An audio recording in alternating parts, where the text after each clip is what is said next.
Okay, I'll call this meeting to order. This is Town of Alpine Town Council Work Session on March 4th, and it is 7:02 p.m. Monica, you'll do roll call when you get back. Sorry. I just wanted to make sure Jeremy didn't text me. I got to thinking, if he texts me, I'm not going to see it if my phone's in the other room. We're going to give him one more minute, and then we can get rid of the music. Okay. Good evening.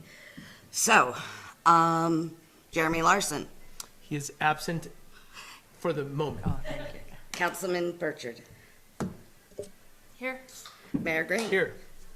Councilman Castillo. Here. And Councilman Scafidi. Here. Mayor Green, you have a quorum of the council with Councilman Larson absent For the time being. for the time being. Yes. If he calls in, great. Yes, If we he will doesn't update make it. he'll be able to, he might be watching from wherever he is right now, but, I would entertain a motion to adopt the agenda. Motion to adopt the agenda? Second. We have a motion, it's been seconded. Any discussion? It's a pretty light agenda, so I think everyone's probably fine with it. All those in favor of adopting this agenda, say aye. Aye. Aye. Aye. All right. First we have Jennifer with the Friends of Bridger Teton, and I'm gonna dump Jeremy, although I love the music. Bye, Jeremy. Bye, Jeremy. Yeah. Yeah. I'll give the microphone to you. Go ahead, Jennifer. There's a button on there. Yep, you're live. Perfect. I was meant to be behind a microphone, just so you all. I went to school originally for musical theater, so Oh, boy. this is my stage. You should- No, I'm just kidding. Am I Go for okay? it. Okay, Yeah. great. Thank you so much. Hello, everyone. My name is Jennifer Recupero. I'm the partnership manager at Friends of the Bridger Teton. We are a local nonprofit. Our mission is to support the 3.4 million acres of the Bridger Teton National Forest. We do that through stewardship, through solution finding, through fundraising, through grant writing, you name it, we do it. We are one of the only nonprofits right now that has a master agreement with the National Forest. We are sort of a guinea pig, I guess, if I could say that in the lightest and best way. It is something that started November of 2019, so we're only just about 5 years old, and we are a staff of 4. So we are always looking to grow. There's a few positions not being filled right now just because of fundraising, but that's why I'm here from Pinedale. So Scott Casiba is our executive director, and he is pushing for me to move to Alpine. So just be aware, I might be a neighbor soon. Nice. So. Yes, thank you. And I won't take too much of your time. I did bring a few resources that are sitting in front of you. There are also extras in the back for any of the public or anyone who's also speaking that if they would like one. It is our 2024 impact report. This is a printed copy. You can also go on our website, which is btfriends.org. And it is also there, as well as our 2023 impact report. We have been growing exponentially since a year and a half ago when three out of the 4 of our staff were actually hired. So previous to that, we had one executive director, Sarah Walker was the first person, and now Scott Casiba is our second executive director. So just some basic backgrounds. Some of the things we pride ourselves in is our Ambassadors for Responsible Recreation program. We find that to be one of the standouts of supporting areas where there's a gap in recreation area education, responsible recreation education, cleaning vault toilets, publicly used toilets that are out on the forest area, as well as picking up trash, helping with invasive species. So these ambassadors sort of encompass any kind of gap that lands either with the conservation district, who we work closely with, to weed and pest districts and anywhere in between. So we sort of take what they also have issues filling, and by putting people in the field for the entire summer and also the winter time, we have had 42 people on the forest last year, mostly in Teton County just because of funding. I know that's not the first time you've probably heard that, and I apologize, but my job when I was hired a year and a half ago was to increase support for the southern districts, and that included anyone that was in Teton County. So here, Grays River. So that is you guys. You're considered into the Grays River Ranger District. It is headed by Justin Laycock. Your head is Marinda of the Recreation Department. We had 2 ambassadors on Grays River Road last year. We felt like that was a huge win because we had no ambassadors there before.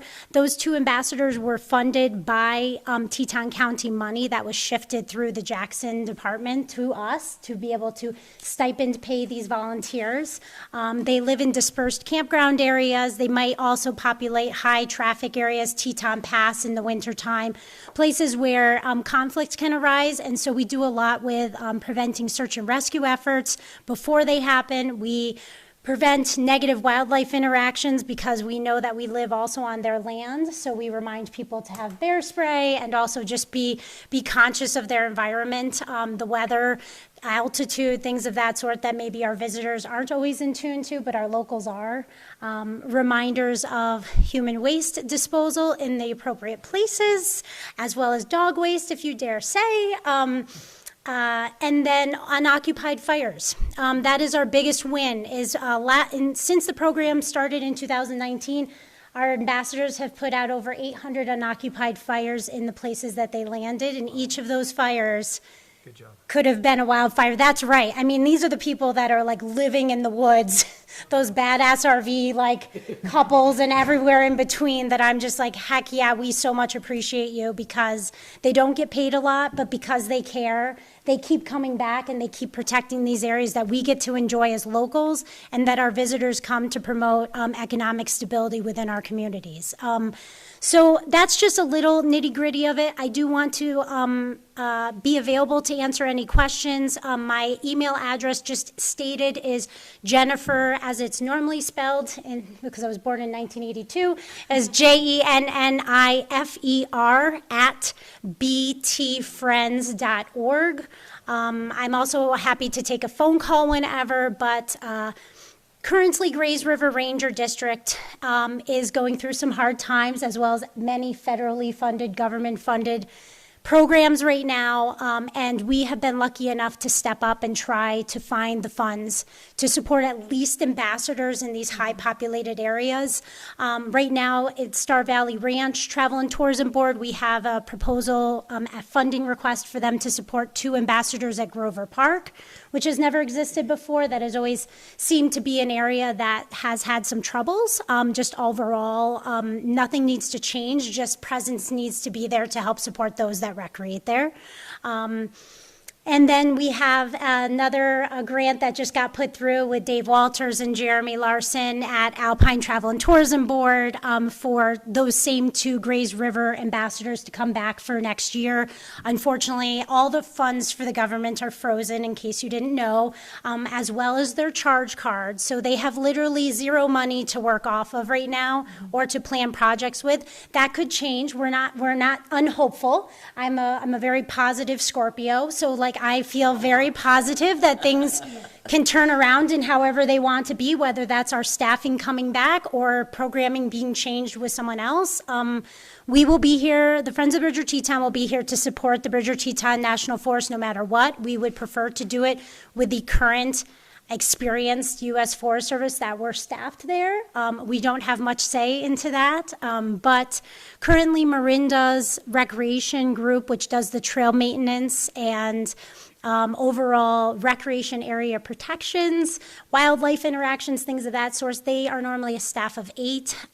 She is now the only one set for this season. So 7 people have been let go, and that doesn't mean that we can't still get things done, and the bare minimum is to get this ambassador program out. So I'm also here to just speak to that and say, we want to keep helping these southern districts. We want to help Kemmer and Big Piney. We want to help just a group of 4. And as many grants as you think you can apply to, there's many other people applying to them now also.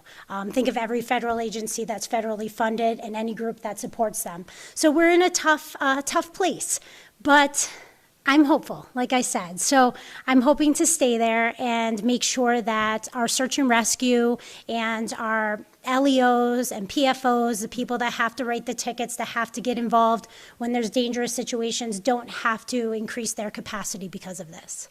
So thank you so much. I would love to answer any questions. I don't know if there's time, but I would just love to appreciate, now that I'm here in person, if there's anything I can answer directly, I would like to. While we've got you here, I Please. might as well, I tell everyone that will listen, and hopefully you can back me up on this, but the Grays River access is the busiest access in Bridger-Teton National Forest, correct? It is one of the most, and it is one of the most for many different multi-uses. That's the thing, is like some of our entryways are just hiking. So Wind River Range close by me, those are some of the highest populated trails. So the circuit of the Towers Trail that goes out of Big Sandy, as well as Photographer's Point that's high up in the winds.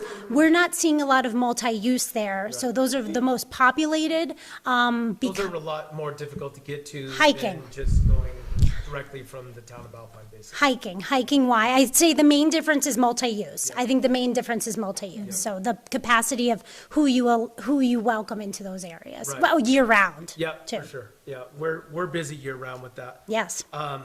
With that being said, I wanted to make sure that you knew that last year we put in a FLAP grant to get Grays River Road repaved. It hasn't been, it was originally paved 50 years ago. I don't know if you heard how that went, but we were denied, and one of the reasons why is they wanted us to find additional funding for it. So we're, thinking through that, and I know there's a freeze on funding on a lot of things like that, so it's gonna be an uphill battle, but I guess always keep that in mind. I think also it didn't rate high enough in the region for how important it is.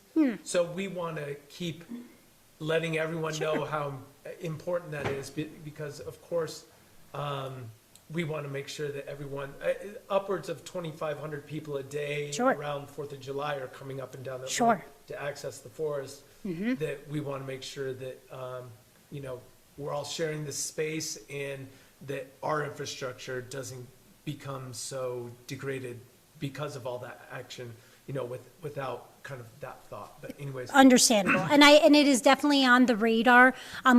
Just to be as clear and transparent as possible, Friends of the Bridger-Teton cannot really do anything until the U.S. Forest Service approves it. That would be anything on the forest. So please know that you telling me that doesn't mean I can go and check a box and go get that shit done for you right now, but doesn't mean that we aren't listening and we don't hear it, because we've heard it before. There's a few other, I don't know if you know Green River Lakes Road. So that is also one of a high priority. Having these ambassadors on Grays River Road, even for last year, has given us data to use to actually give exact numbers to be able to prove why these road crews that are on the BTNF should be designated to fix those areas. So that is also a huge importance. That's Jeremy and I have talked about that numerous times for Grover Park and many other areas, that there's just no data, like no on the ground data of how many people are coming by, at least none that I know of. And so if anyone else has another resource, that so reminds heard. me, we need to make sure we get those traffic counters. It's on my list. Great, yeah, because that's data counts. Yep. Yeah. Data counts when That was you're one thing that we were competing. kind of lacking in our Sure, application. sure. And lots of people are, and that's okay, but I'm a numbers person, so we are definitely trying to make sure those things happen. And unfortunately, we're relying on Alpine Travel and Tourism right now to see if they can help us out, and if not, then we'll have to look. We've been looking at multiple resources. Friends of Bridger-Teton is so new, we don't have a coffer of money. Yeah. We don't come with that, and a lot of the money that gets donated in Teton County is restricted. Yeah. Because that comes from Jackson Hole Travel and Tourism Board, just in case people, Right. that's our main resource. Well, it's good to hear that you made an application with, a grant application with Alpine. Well, we have good friends in Jeremy Larson, and we have good friends here that explain the needs for recreation, like being safe. So we can do that. We have a great conduit, we have a program set in place, we have backing, and so I'll ask anybody for money, let me be clear. I will, because it's needed, and at least in these small Yeah. ways, so thank you. Any questions for Jennifer? For ambassadors, is it per season that you go ahead and try to find ambassadors? Yes, so, and that's also based off of what the district ranger is requiring right Okay. at that point. So, places that have had already ambassadors, we normally try to fill those spaces again, and then we reach out to the community saying, what are we seeing being complicated in your area? Where would an ambassador help? So it's also been brought up to our attention, the bench area. And so I've done a lot of delving with the Bureau of Reclamation already in Caribou Targhee National Forest. And unfortunately, the bench area is off of our jurisdiction right now, but it doesn't mean it's not on my radar. So there's places like that that I was like, wow, we could have someone just over the line into Grays River Forest, national, into their ranger district, still giving Recreate Responsibly information out to people. So, and we post all of the jobs on volunteer.gov. So, and thankfully, Star Valley News, places like that, if anyone does have another Facebook page that I could belong to, I also manage most of at least the Facebook social media, so I'm constantly putting those things out there. So yes, every year we come up to funding issues to fund and invite ambassadors onto our forest. Last year, we had our first artist in residence, which was amazing because I'm a huge local art supporter. So we would love to see that happen in every district. I would suggest you write a press release and give it to SVI. There's Oh, yes. SVI Alpine. Yep, I know it, Senator Dockstetter, right? Yeah. Yep, So we've had forward to a couple them and- conversations. It's great. It's and wonderful. You write the article, I'm sure they'd be more than happy to post it for you. Thank you. Great suggestion. Yeah, the town. That's a great suggestion. The town, in cooperation with the Travel and Tourism Board, created an SVI Alpine page. Oh, It yes. was built by SVI, but they're managing it, they're taking care of it, so, their goal is to travel and tourism and and the town's piece is economic development, so those things together, they're really highlighting it. Great. So Excellent. It's a great resource for you. Yeah, thank you. We're hoping to grow with our support. I mean, we've been asked for a lot, the communities, the locals, the visitors, the U.S. Forest Service also. I mean, there's a lot on our plate right now, and we're just mitigating it. We're just trying to manage equally how we help each of these districts. That's what we want. I mean, that's my important. And I want to ask too. Yeah, real quick, before we lose it, I wanted to dovetail on your conversation on the bench. You do have part of the bench over by the mouth of the Grays. Yes. Another thing I wanted to mention, just so everyone's on the same page, we have been in discussions of having a river walk that kind of starts over by the Grays, goes on the bench, goes underneath Highway 89, ends up kind of over by Melvin, and will connect to a future pathway that goes south on 89. Oh, great. So that's kind of in talks and discussion. Just so you know about it. Yeah, that's great. Something to put on your radar. I will take any information, Yeah. not to be used against you, Yeah. just so you know, just because I don't get, there's so many districts and there's so many important people and people to give us information, so we will accept anything that And comes we're our also way. doing a master plan right now, so if there's any information you would like to push to us regarding whatever, access, all these different things, we'll find a place to put it in there. So, Great. Okay, I'm done. Thank you, Go ahead. appreciate Back it, to thank you, Mayor Green, appreciate it. No, my only question was more, I'm a positive Scorpio, data-driven. So we match. I was wondering what two ambassadors run, and I know that sounds kind of funny, but what did you apply for as far as travel and tourism? And I only say this in case someone was willing to write a check. What amounts are we looking Yeah. for? Thank you. Yes, because some of the ambassadorships are newer, their ranges differ because we have to buy a couple more supplies. It would be, so let me be clear when I'm giving you this quote. If we just repeated the Grays River area, you're looking at about 6,000 to 8,000 per ambassador for the entire summer season, which is a heck of a deal. And these people are there 7 days a week, taking data every single day on a daily patrol, walking around, making conversation, marking where people are coming from. I mean, the data is just phenomenal, Counting and how many days they're in this single. no, we'll keep an eye on that, of course, but, and our ambassadors are taught that they are there to be the people that diffuse anything, right? So Yep. the pause before someone else needs to get involved. So yes, about 6,000 to 8,000 per.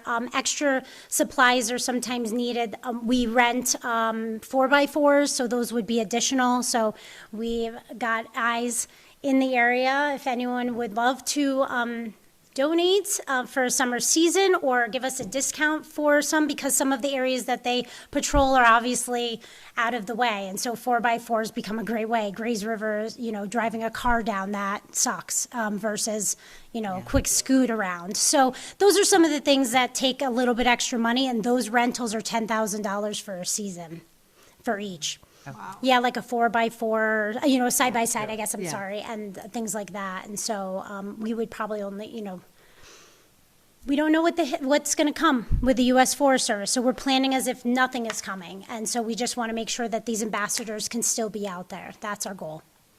Because we think it's important. Nope, that was it. Okay. Well, we Thank you. welcome any chance to make a partnership with you as far as fundraising. We have a lot of events that Councilwoman Scafidi and Councilwoman Burchard are involved with, also Great. with Top of the Rockies. So we're really ramping up on Alpine's events. You and- have the Mountain Man, right? Yes. Yeah, we tried to get in it last year, and we were, but we had to cancel last minute because I was going to be the only one, and I had we will be there. Okay. Okay. So, That's a great- on. That is a And place for you to with get all eyeballs. of our master plan pop-ups, I mean, Great. every dollar counts. Yep. So if there's ways that we can be the volunteers and walk around with something that's monogrammed with your logo. Appreciate it. I would volunteer myself, I'd be happy to do Top of the that. Rockies is a great suggestion because Yes. they do a bingo night Yes. every other week. And have you filled out your schedule for the rest of the season? I'm not sure. I couldn't say. You may want to follow up with Great. Councilmember Burchard Yep. because she might be able to look at the rest of the schedule for the Yeah, rest so of the we partner with the American Legion for bingo, and every week we do a 50-50 raffle, and Oh. we give our portion to some organization or family or something that needs assistance. Oh, that's wonderful. Yeah. Great. Small towns, whoop, whoop, right? I mean, and it's very kind of you to speak to that because we've got to get out there, right? And I think that I'm not afraid to do that in whatever way possible. I mean, if I have to wear a tutu and dance on stage, I will. But whatever way that I can communicate that we care, I will shout out Pumpkins in town because Stacy Jones, I believe, I've made a recent connection with her. She was going to donate some things to a forest planning meeting that was going to happen here. And she was just... She's awesome. Yes. Yeah, there's not even a better, like that, it's just, so we've had a lot of really warm understandings and conversations here in Alpine, so we appreciate that. It's nice to be greeted warmly. Sometimes we're greeted as the government, and we try to make sure that that is not how we are seen, because we are here to protect the forest, no matter who, so. Well, you Thank offer you. great service and it's needed and we appreciate it. And talking to Alpine Travel and Tourism, that's the right group. Great, You talk to us. great. Thank you so much, everyone, for your time and for your Anybody else have any other understanding. questions before we let her go? No, just that we have a huge population of seasonal residents. And I know of quite a few since I live on the bench that would be more than happy to get involved. And Oh, even that's if great. it was just half the week, they'd go That's through all great. of the training, but they care a lot about the habitat. They see a lot of the destruction that Sure. happens in different ranges. So I will talk with my people, but that's definitely a market to tap. Thank you. That would be wonderful, because really this year what we're saying is those people that normally recreate in those areas, you will be doing the recreate responsibly continuation. We're not sure what that's going to look like for trail maintenance and things of that sort, but we are saying, I mean, you're the number one. You guys have always been the number one, the people that go on these trails often or go out into these areas and enjoy them. You've always been the most important piece. The ambassadors mainly are revisiting reminders, right? Smoky Bear, things like that just pique an interest, and you're like, oh, you know what? I'm going to pour 1 more gallon of water on that fire. What the heck, So if that's all it takes. So I really appreciate that offer because we could use some help. And we want to be helping Alpine, and we want to be helping these areas, and we just need a foot in the door, so thank you so much. And Mountain Man Days too. Yep, Definitely, I would got say it down, sign up for got it down, I'll be there, don't you You'll- worry. You'll have, yeah, lots of eyeballs on you for that weekend. But, Great, all right. excellent. Thanks, Jennifer. Thank you all so much for your time. Thanks. Please reach out if you need anything else from us. We're here to help. Thank you. Yes, yes, you're allowed. And drive safe going home. Thank you so much. Yeah. And also, if you have any meetings in Alpine, or if you need anything, you're more than welcome to use our space or whatever. Oh, that's so sweet. Yeah. Wait, now don't steal me away from pumpkins. Pumpkin, no, Oh, no, we rely on pumpkins, I know, so. what a wonderful place. I'm sure there's many others, so I don't mean to show favoritism. It's just what I can. No. Yeah. Thanks, Jennifer. Thanks. Thank you. Drive safe. Okay, next we're gonna talk to DJ and, excuse me, we're gonna talk about building development fee schedule. And just to make sure we have all the information. Thank you for pulling that up. Yeah. So this is the memo that was sent out from, I'm sorry? I printed it. Oh, okay. Thank you. Basically, we wanted to invite DJ to come and Mr. Rommel to some of you. I don't know how formal he wants us to be. But basically, you've been working. Come on up, DJ. The chart, I think, is easier to look at on paper. Okay, so basically, you've been working with the town of Alpine to help kind of get our fees in line with the work that you're going to be doing, and in general, the rest of planning and zoning and everything. So thank you for doing all that work. I'll bring up whatever documents you came to discuss, but tell us what you found when you kind of met with everybody going over our fees. Absolutely. So a quick review of the fees compared to other municipalities Yeah. around us. The town of Alpine consistently trended low. So it was decided that a new fee proposal, there was a need for it. ICC has a vetted system that a lot of people use, and it's based on building construction data.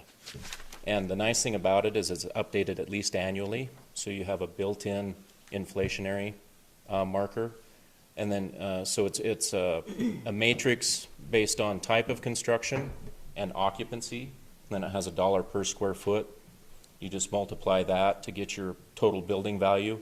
And then as the town of Alpine would then dictate what kind of percentage to apply to that for a permit fee. The recommended value from ICC is 0.007 or 0.7%, which after running a few calculations, both residential and commercial, seemed to be a reasonable fit. And then that fee would then be separated. So the services that I would bring to the town of Alpine would be plan review, third-party plan review, and third-party inspection. Yep, and we would, the plan review would be part of our initial building permit fee, right? And then we've talked about, basically having a deposit that you would draw off from for your inspections, basically. And if you ran out of money, whether it's re-inspections or whatever, basically project stops, bring us more money so we can keep moving forward, things like that. And that's kind of, No, no? no. So there will be no more collection of deposits for typical new residential construction, additions, anything that's considered new construction. So what DJ is proposing is based off of these calculations, he will charge a set fee for the building plan review. And then we will get a set fee for our permit fee to cover our administrative costs and our involvement in the permitting process. And then he will charge a fee. And again, that's why the multiplier, we have to determine what that actual multiplier will be in the new ordinance. He will charge a set fee for inspections. So that will match his plan review fee. Who does he bill the fee to? So we bill the fee based on the chart to the Right. They need to- applicant. We need to charge them a deposit. No, they're paying the whole fee up front. Oh, okay. Yes. They're gonna pay the fee, Uh-huh. and then it's all gonna be grouped into one? Or Yes. is there the building fee and then the inspection fee? There will be, so there is a plan review fee, there is an inspection fee, and there's a permit fee. Now, that, we can decide how we want to do that, but the thing is once they submit a building permit application to the town of Alpine, immediately the work starts. So our work starts first, and it gets reviewed, there's a site plan review. So moving forward, if it's R2 or higher, that site plan review goes to planning and zoning for approval. They make recommendations or sign off on it.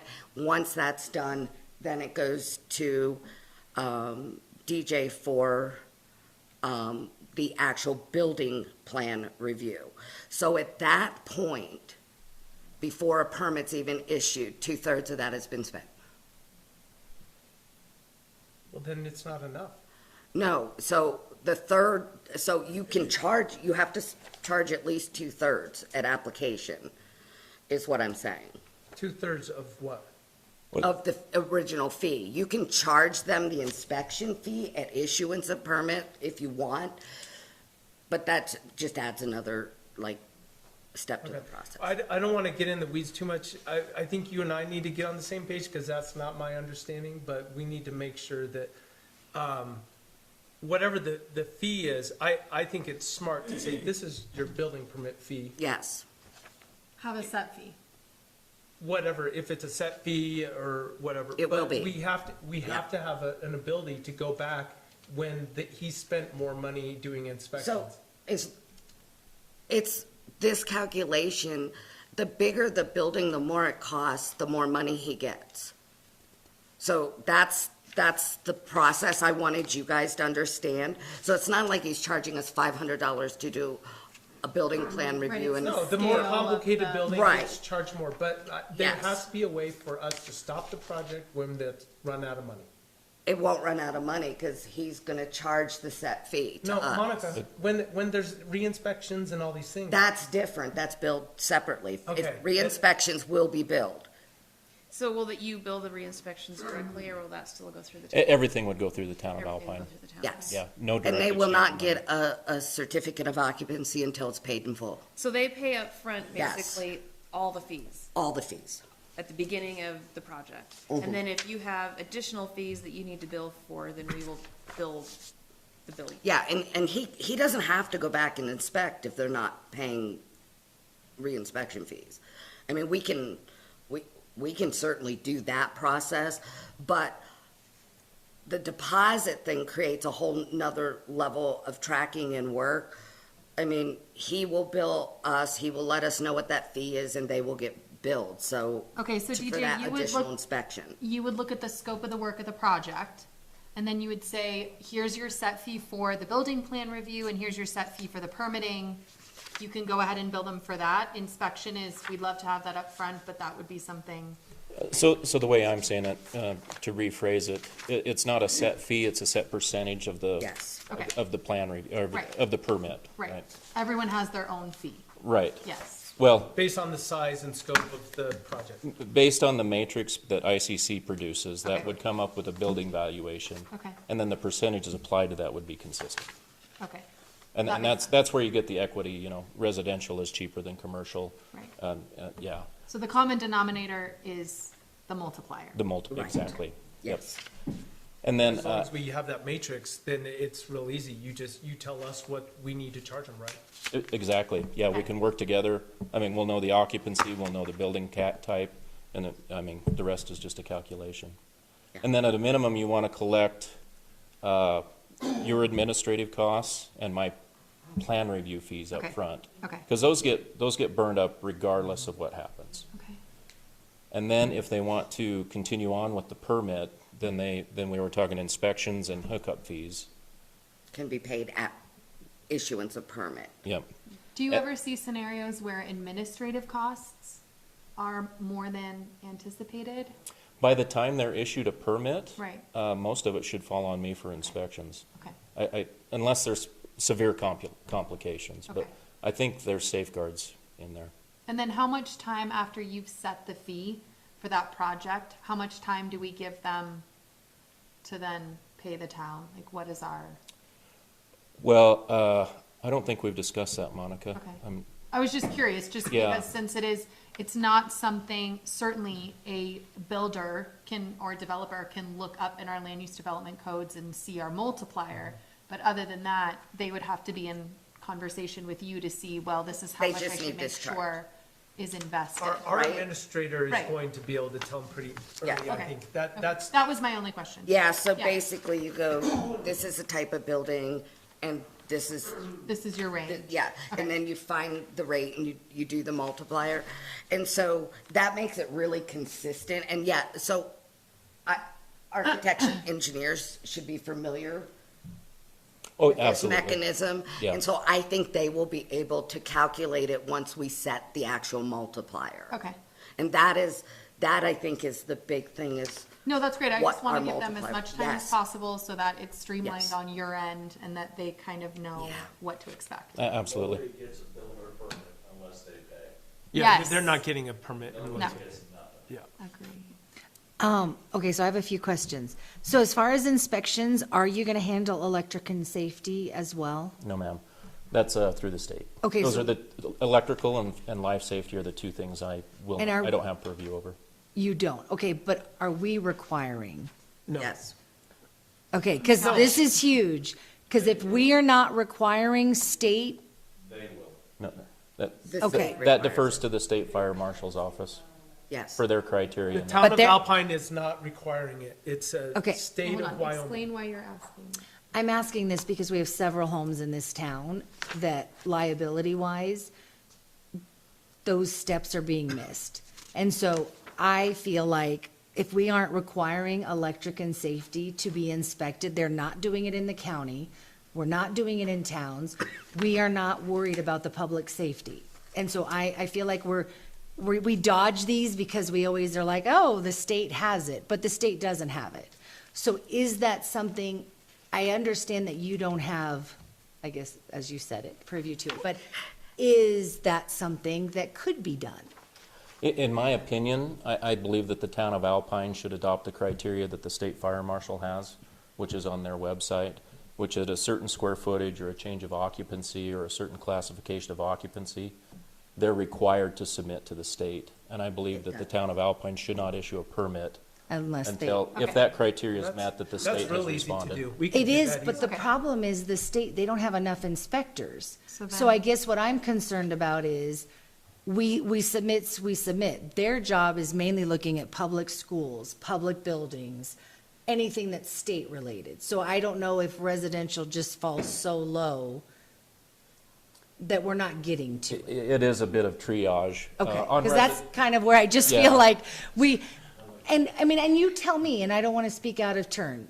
My livelihood is based on what inspectors, do and find. And so I think what I'm trying to figure out is, the whole point of, I think, hiring him is we realized this gaping, missing piece.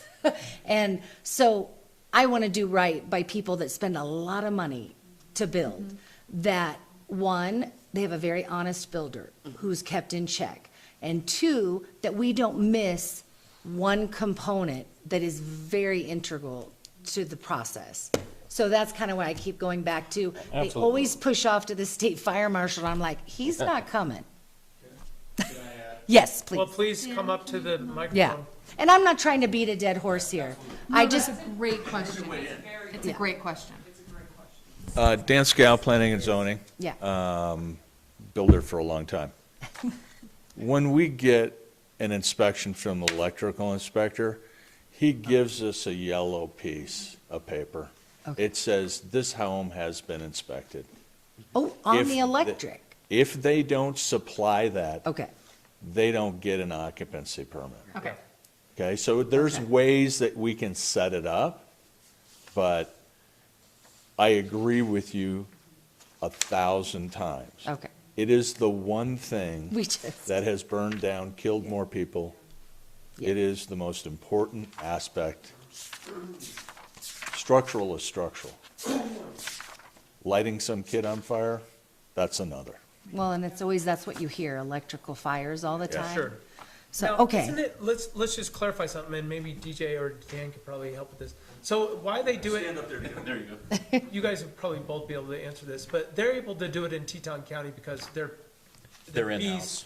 They're in-house and they have their own people that are doing it basically, It's right? through the fire department. Right, so they have a fire marshal that goes out and does the final electrical inspection. They have their own electrical building inspectors that come out Right, and inspect. okay, so specific to. So can we, I don't mean to add to Highly your unlikely plate. that we're gonna be able to do that.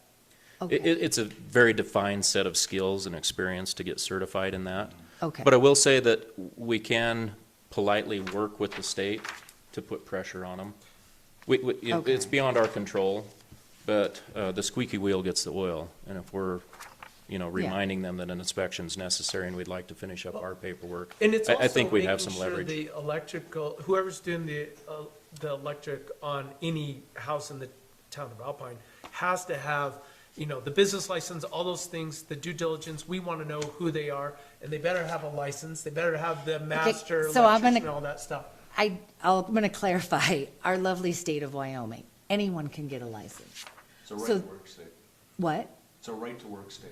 Yeah, but I mean, there isn't a checks and balance. So you could go apply to get, I'm a contractor, I need a license.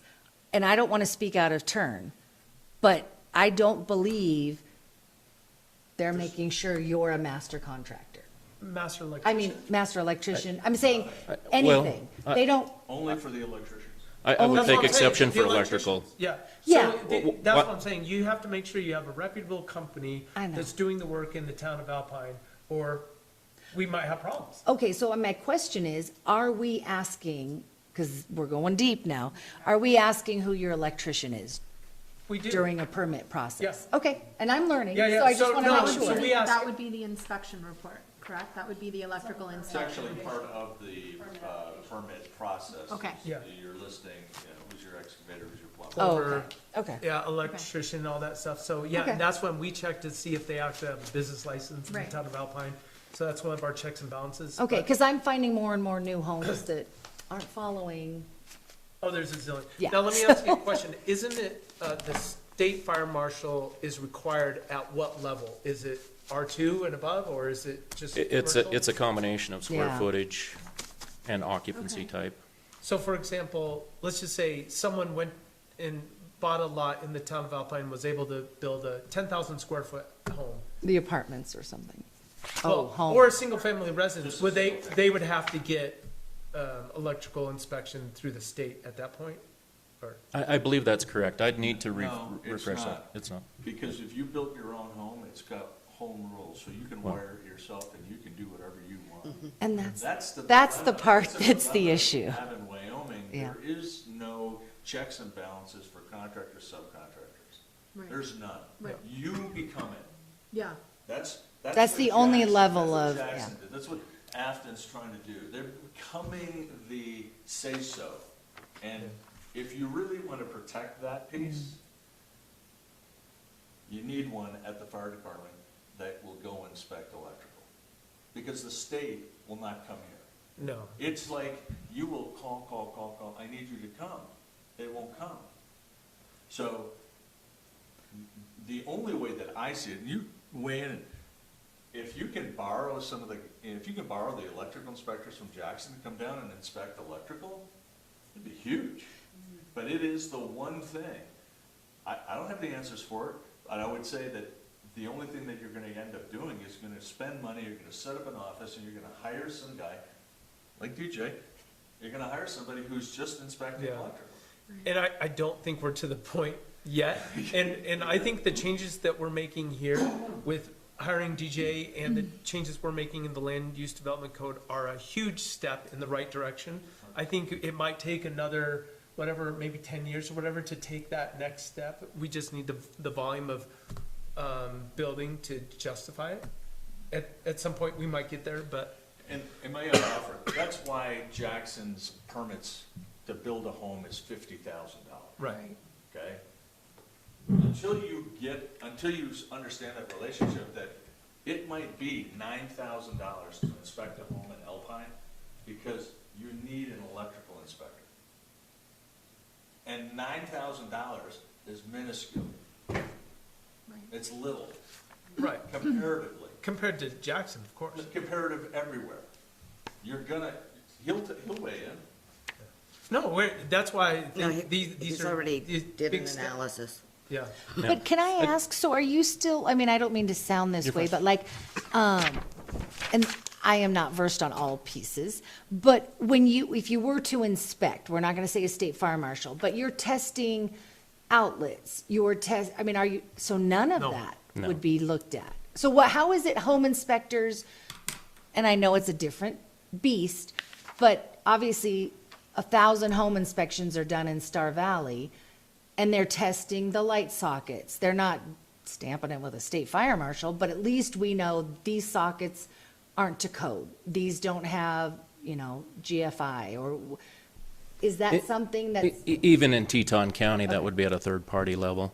okay, Primarily when the state fire marshal comes out to inspect a primary residential house, he's going to the first breaker panel. so then what inspections are you, what parts of the pieces? So foundation, Yes, absolutely. Then- So anything out of the IBC, so international code, Yep. international building code, international residential code, Okay. mechanical, plumbing, fuel, gas. So it begins with the underground utilities, footings, foundation, slabs, radon, UFR, Okay. rebar, structural framing, carpentry, sheetrock, nailing, roof. because roof's a big one here. Yeah, Okay, it's very heavy structural. yeah, But there's also a quality aspect too, and I just to go back a little bit, I'd like to add two things. Self-build or self-perform work by an owner-builder does not circumvent the plan review process. oh, It absolutely. just circumvents their need to have a contracting license. And then the other thing I'd like to add is, even though I'm not certified to inspect and sign off on electrical or fire safety, I've been in the business for almost 30 years. I know what I'm looking at. Okay. And if I see a problem, I'm going to make a phone call. Okay, because I think that's honestly, for me, that's all I want to know, is that we don't just like, oh, electrical, let's not look at it. Right, You know, Well, right. who's giving the yellow slip that come, so you can get your certificate of occupancy? Like you That's said- me, That's you? Okay. yeah. In conjunction with the state, if there's electrical and fire safety reviews. So then, do we, or have we, forgive me if we already have, need to adopt the state fire marshal requirement? I thought it was already adopted. That's statewide. Okay. Yep. One thing that does need discussed, I don't know if this is the right venue, we need to be on the same code as them. Currently, we're behind a set. Okay, okay. And the new verbiage in the land use development code is going to say the most recent, or most current version of IBC, instead of having to redo it every 2-3 years. Absolutely, Right. yep. Awesome, thank you. And I do want to make one comment, and then I know we want to keep going. I do want people to understand that unincorporated Lincoln County requires none of this. That's correct. And what I want people to know when they see this large price tag, it is always to their benefit to have this process done. Because what we're seeing is we have builders with 6, 7, 8 insurance claims against them, and people are losing hundreds of thousands of dollars fixing those contractors' work. And so it breaks my heart that the county hasn't adopted this, because at the end of the day, it is a disservice that the only thing they care about is your septic, not the depth of your well. Luckily, we have water and sewer, but this is a problem, Well, countywide. another place that it Well plays stated. into it, and we should always be encouraging the county to adopt Yes. this stuff, Yeah, is because these houses, if you live a mile that way, you're going to be in the town of Alpine eventually. Right. I mean, Yeah. I'm not. but what, you So hope. we want the same quality of build that happens in the town of Yeah. Alpine to be in the county as well. So when it gets swallowed up, it's, we can have that understanding or feel better about it. Yeah, no, this makes me feel way Yeah, better. I would not be surprised if the town of Alpine sets the tone for how this Plays continues out. throughout the valley. Yeah. I would totally agree with that. Yep. Because I think just rubber stamping inspections Mm-hmm. has also been very, part of the norm. So, Yeah, we're picking it up a notch by hiring DJ, that's for I sure. think your expertise is gonna be essential. Do you want to run us through some It's of been this? crucial in even just this Yeah. planning process. the meetings and He's stuff. great. He's a really valuable resource. Is Yes, there anything else you wanted to go please. through, DJ? Is this important to? Only if you want to see a couple examples on how Yeah, the that'd be matrix great. works. Okay, so, So this is primary residential. It's based, I did two scenarios, Okay. a 2,500 square foot house and a 3,500 square foot house. The reason I did this is that the county, Teton County, has a tiered rate that breaks at 2,500 square feet, so it gave us a couple of options. So essentially, you would pull off the matrix. We've got our square footage, which comes off the building design plan, and then the BVD dollar per square foot value is the ICC matrix, Okay, which gives you a cost of construction. You then add your multiplier. sorry, I'll try and make it as big as possible. You're on the other side of the room there. So 7.5% is what we're looking at as a multiplier of the cost of construction, which gives you a permit fee of, we'll use the 3,500 square foot house at roughly $4,400.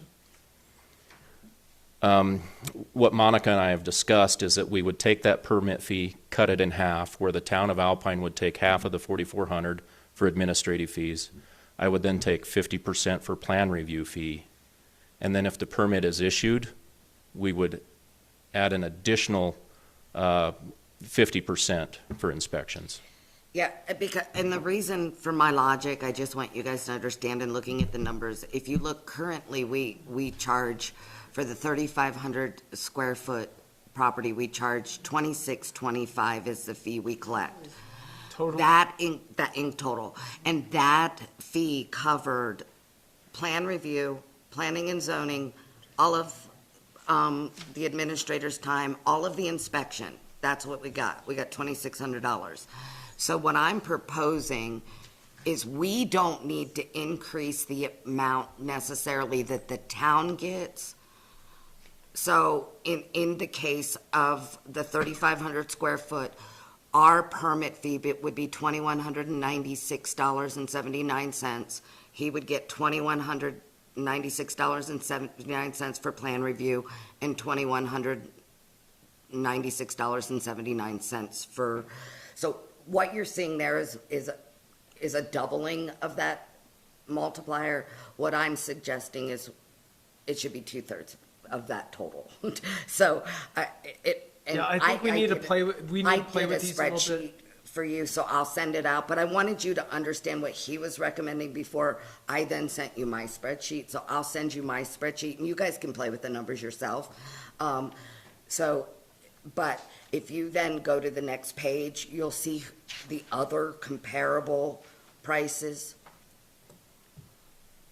right, I think it's important that we look at where the rest of the valley is Yeah. too. I'd like to point out just quickly, Yeah. most municipalities use a 65% for plan review. Okay, That's an ICC recommendation. Okay. Where we're out of the box here is most municipalities have in-house inspectors. okay, But where I'm offering the third-party inspection, I dropped it down to 50 to match that again with the inspection. Yeah. In your, just to be clear, what, you have your own errors and omissions, insurance and all that stuff. I mean, we're Yep. offloading all that liability onto you, basically. So, But even as a subcontractor, he does have the, he does, the town, yeah, he is acting on behalf of the town. Right. And he will have a contract with us. We're working through that dynamic. I'm working through it with Jim. And so, so there is some town involvement. He's covered by that. However, he's completely covered on his own okay. without us. Well, I don't have an issue with the 65% as that's an ICC recommendation. I don't have an issue with inspection. I appreciate that you're willing to figure out that piece. I think the numbers that I'll be looking at more closely is just gonna be comparing the last piece of the puzzle, so to speak, and the administrative costs, because it is incredible how quickly the town of Alpine adds up the Yeah. administrative costs, and we've been out of pocket for a long time. So that'll probably be the trickiest. Yeah, and with that, when I Percentage. provide you with that spreadsheet that I was playing with, you guys will be able to also adjust the numbers as well and see where you land. Okay. So I think it's really helpful. I know, because I'm not so sure. I'm with you. I think about 2/3 of that. I think to triple it is pretty, Yeah, we're pretty more than aggressive. tripling, yep. Well, and it might even be, we'll look at a year. I mean, we'll see Yeah, what see how it building plays looks like out, this year, but it might be an annual, we Well, gather and some also, data. look at R2, for example. Yeah, if I can point Yeah. out, this was an earlier version where I misinterpreted how you were applying to a multifamily unit. Okay, That's actually $1,500 per unit, and I did not capture that in this earlier version. So for an eightplex, you would multiply the 1,500 times 8, which would then give you your true value. what would that total then? Which, so you're saying this 1497, Under current Alpine, under the 50 cents per square foot. okay, over here, sorry. Oh, Yeah, okay. that needs to be multiplied by the number of units, and I missed that in that So earlier it's version. 1,500 times 8. Correct, for an eightplex. If it Okay, was a so- fourplex, it'd be 4. Yep. Yeah. It needs to be 12,000 more. Yeah. So. So that it's puts you at really not that- 18.5, so not it's, that far off. yeah, it's not that far off Yeah, the okay. reservation, yep. It's not. And I was gonna say, maybe we need to look at R1 in comparison to commercial or R2 and above, just because so much more goes into R2 and above, so many more inspections. Right. All that. I mean, Plan review especially. Yeah, right now off the proposed, and the proposed is a third heavy, because it's doubling the permit fee where we're actually looking at just adding 50% Okay, in with Monica's discussion. But this represents a multiplex, like an eightplex multifamily, where the previous example was more traditional primary residential. Right. Well, let's get those numbers all cleared up. It sounds like Monica's already done that probably, and then yeah, we'll I'd like take to a look see at where it we again. can Yeah, play. If you send it to an Excel spreadsheet, then we could just play with the numbers. exactly. Okay. Yeah. But I wanted you to at least, even for me, and I'm a numbers person, when I first looked at it, I'm like, I don't get it. And once he explained it to me, it really made perfect sense. So him coming in and sitting down and explaining how it worked was very helpful. If you go back to that one, this is, A2 could be a restaurant or something like that, something Okay. commercial.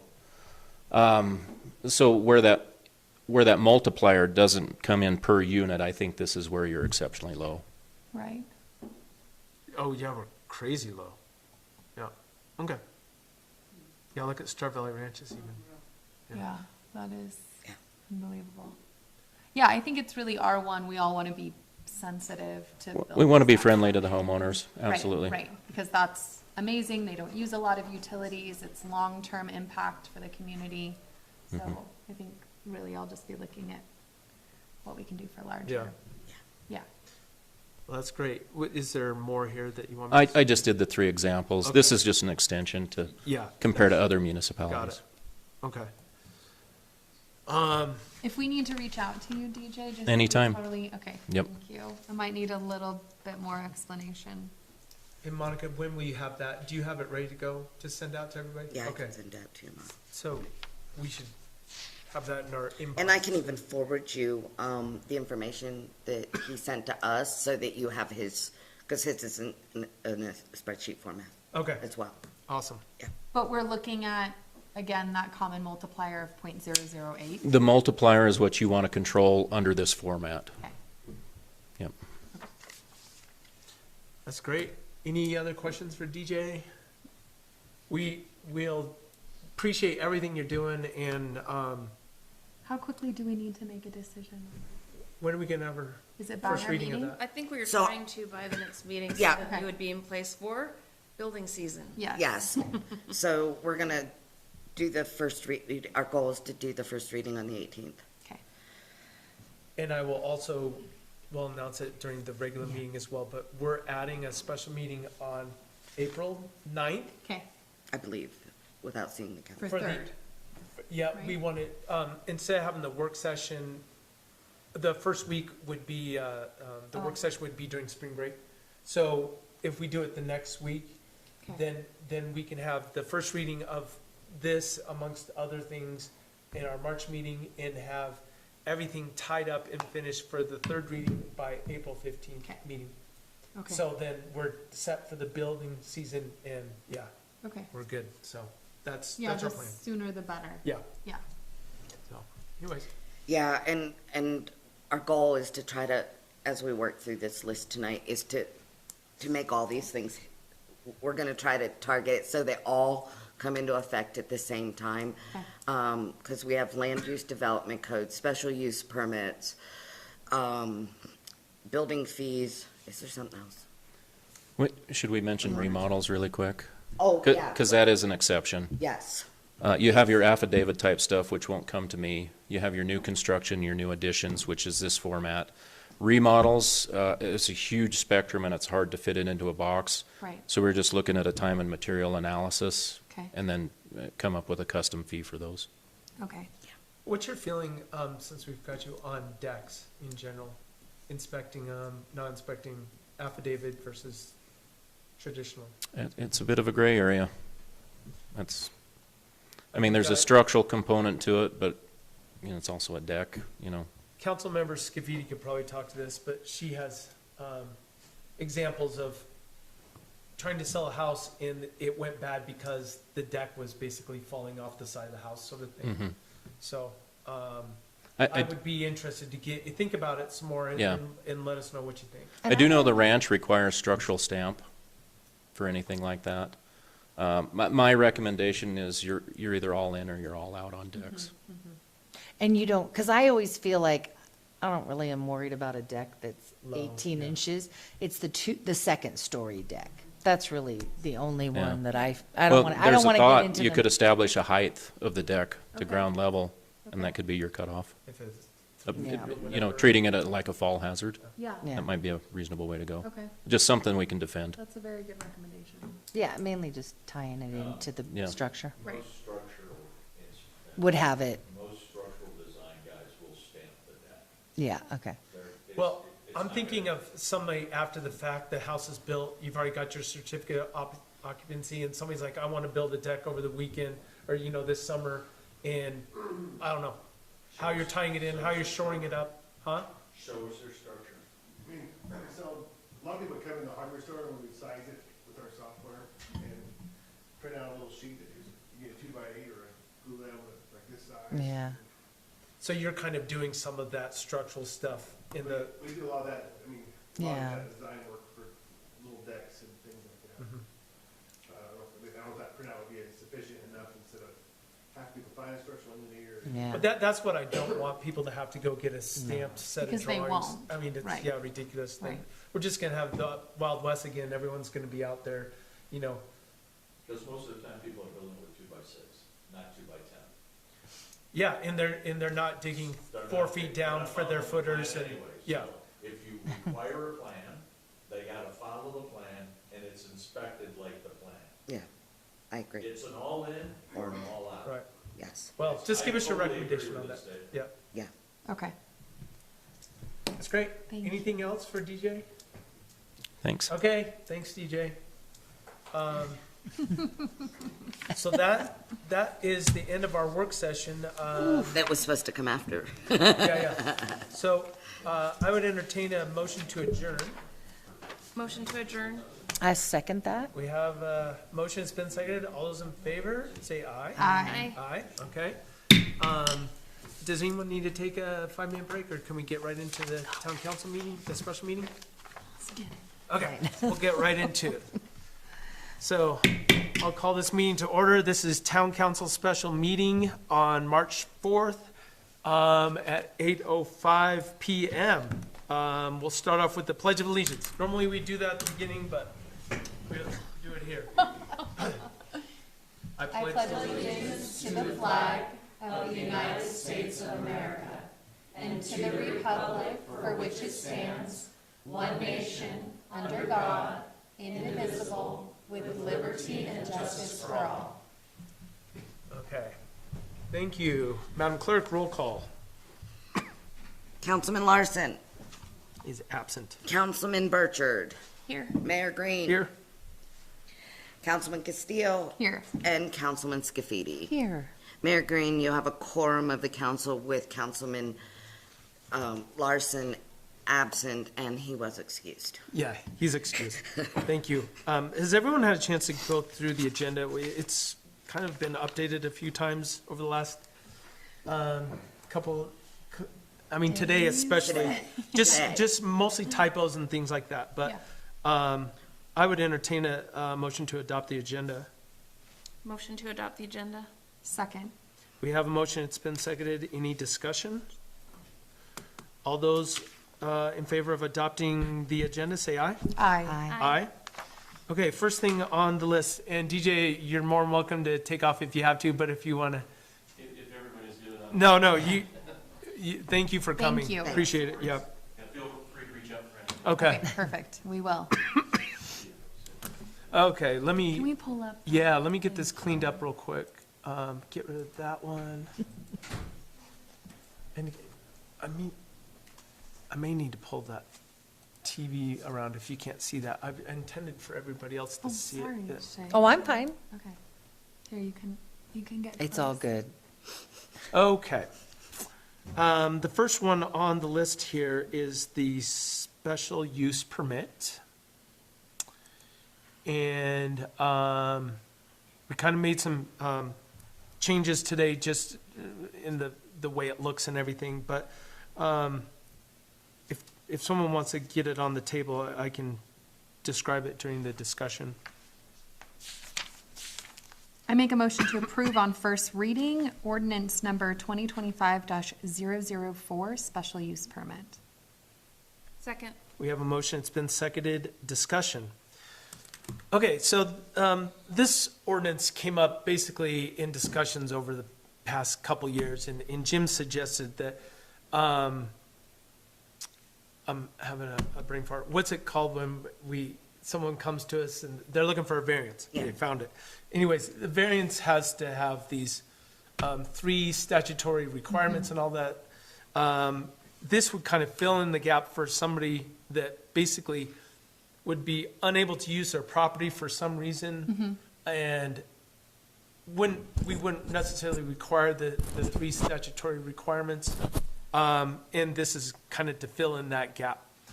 I don't know exactly what the example of the reason why someone would need this, but, go ahead. Mr. Scow, would you like to come up and give us an example? Well, I think it's like a daycare out of your home.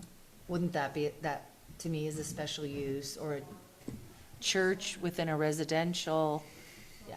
Yeah, that could be. So let's say you have an obscure lot, something like Mayor Green's lot, had a little, it was crazily designed and they Right. wedged a house into Right. it. Let's say that the lot itself, per your ordinances, per your land use development code, we're having trouble Fitting the structure. trying to way- fit this, make it usable for something. So instead of having a variance, because, That's so yeah, hard. it just takes a long time. Right.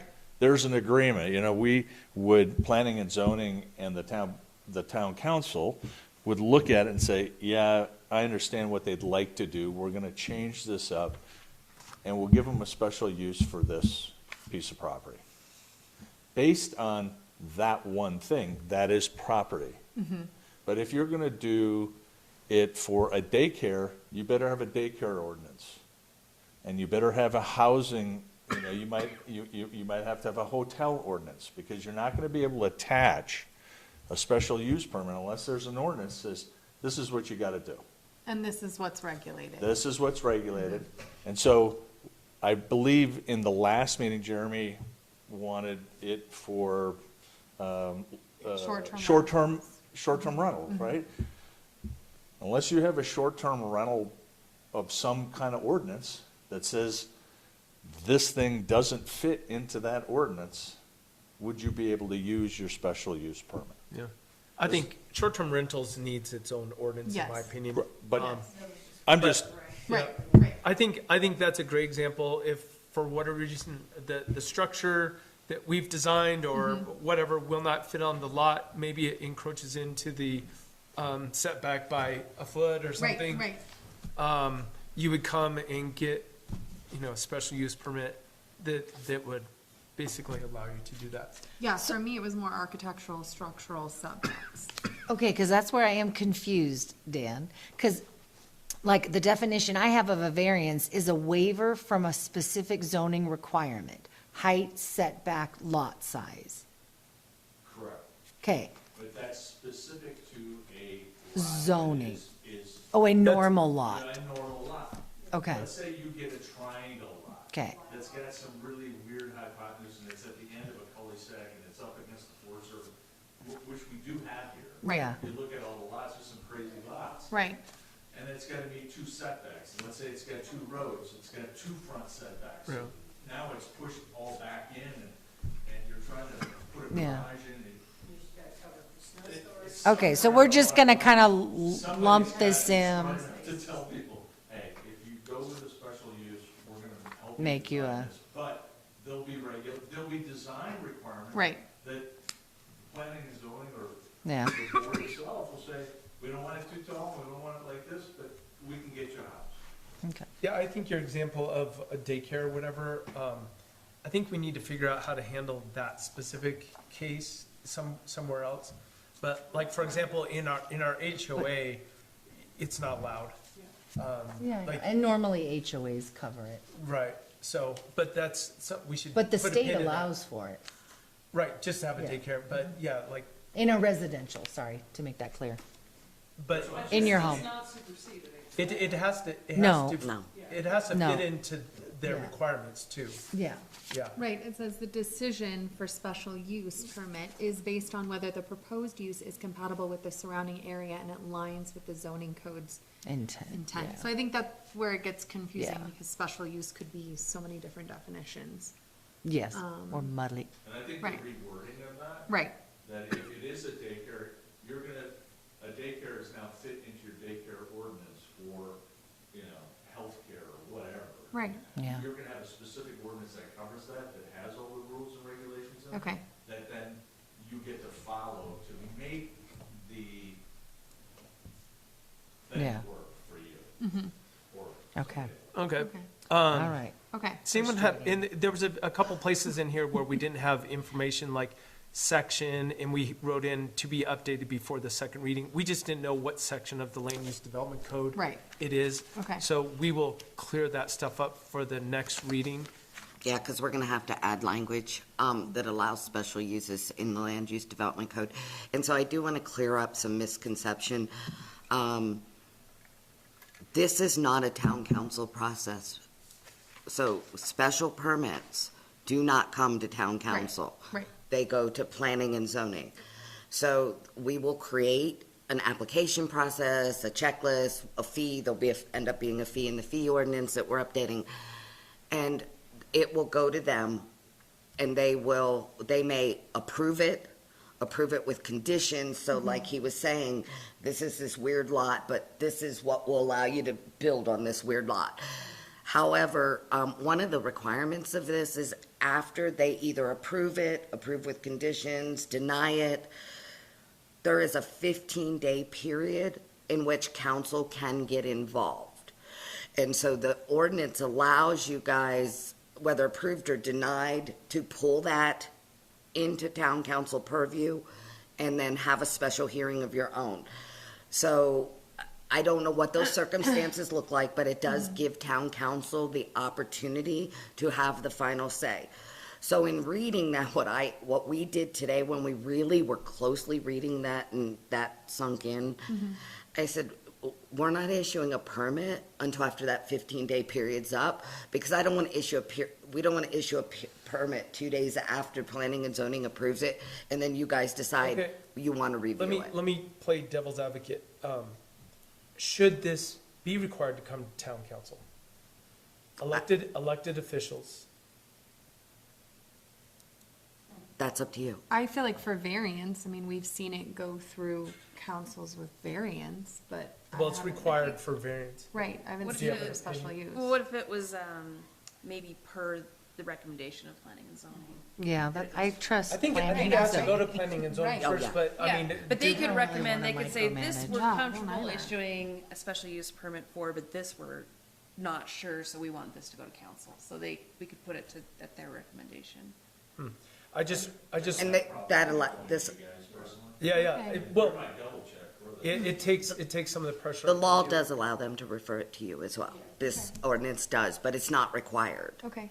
Just So we don't if you have to wanna see change every that now- I mean, I don't know that we'll have a lot Right, anyway, but yeah. then, No, you're right. so we We've don't got- see every single Right, thing. right. But only the ones that the really option. are questionable. And we haven't determined what the cost is, but No. what are you thinking is the cost for a special use permit? I'm gonna have to talk to Christine about the amount of time that they're gonna have to spend reviewing it before the meeting. Do you know what I mean? It's gonna really be driven by what that application process looks like, so yeah, we don't know. And I would also suggest too, if I recall on the variance, if the planning and zoning says, we don't agree, we should do this, they have, or as citizens, we have the authority to Go to the approach town. the town council anyway. So Yes. that, of course, should be in there as well. Right. I'm sure it was, I just didn't get to reach. Yeah, and that's where I'm trying to think through, like, if it goes to planning and zoning, and you guys give a recommendation to approve it, then it comes to us, I mean, it's pretty obvious, I mean, we're gonna Yeah. do that, but at least, I don't know, I just, Maybe I just wanna so you think guys through are it. aware, no, that absolutely makes sense, and especially if you guys are aware of what's going on with a variance and you know what's happening, absolutely. But if there's something that we're like, yeah, you're gonna have to move this just a little bit this way, well, I don't want to, I'm gonna go to the town council, then Right. I believe that's with our variance process and our land use Yeah, if you development get code. denied, then the next step is to go to the Yeah, council. Yeah. so either way, yeah, as long as, yeah, I would assume just so that you guys are aware of what's going on, so you're not blindsided out in the general public, you know?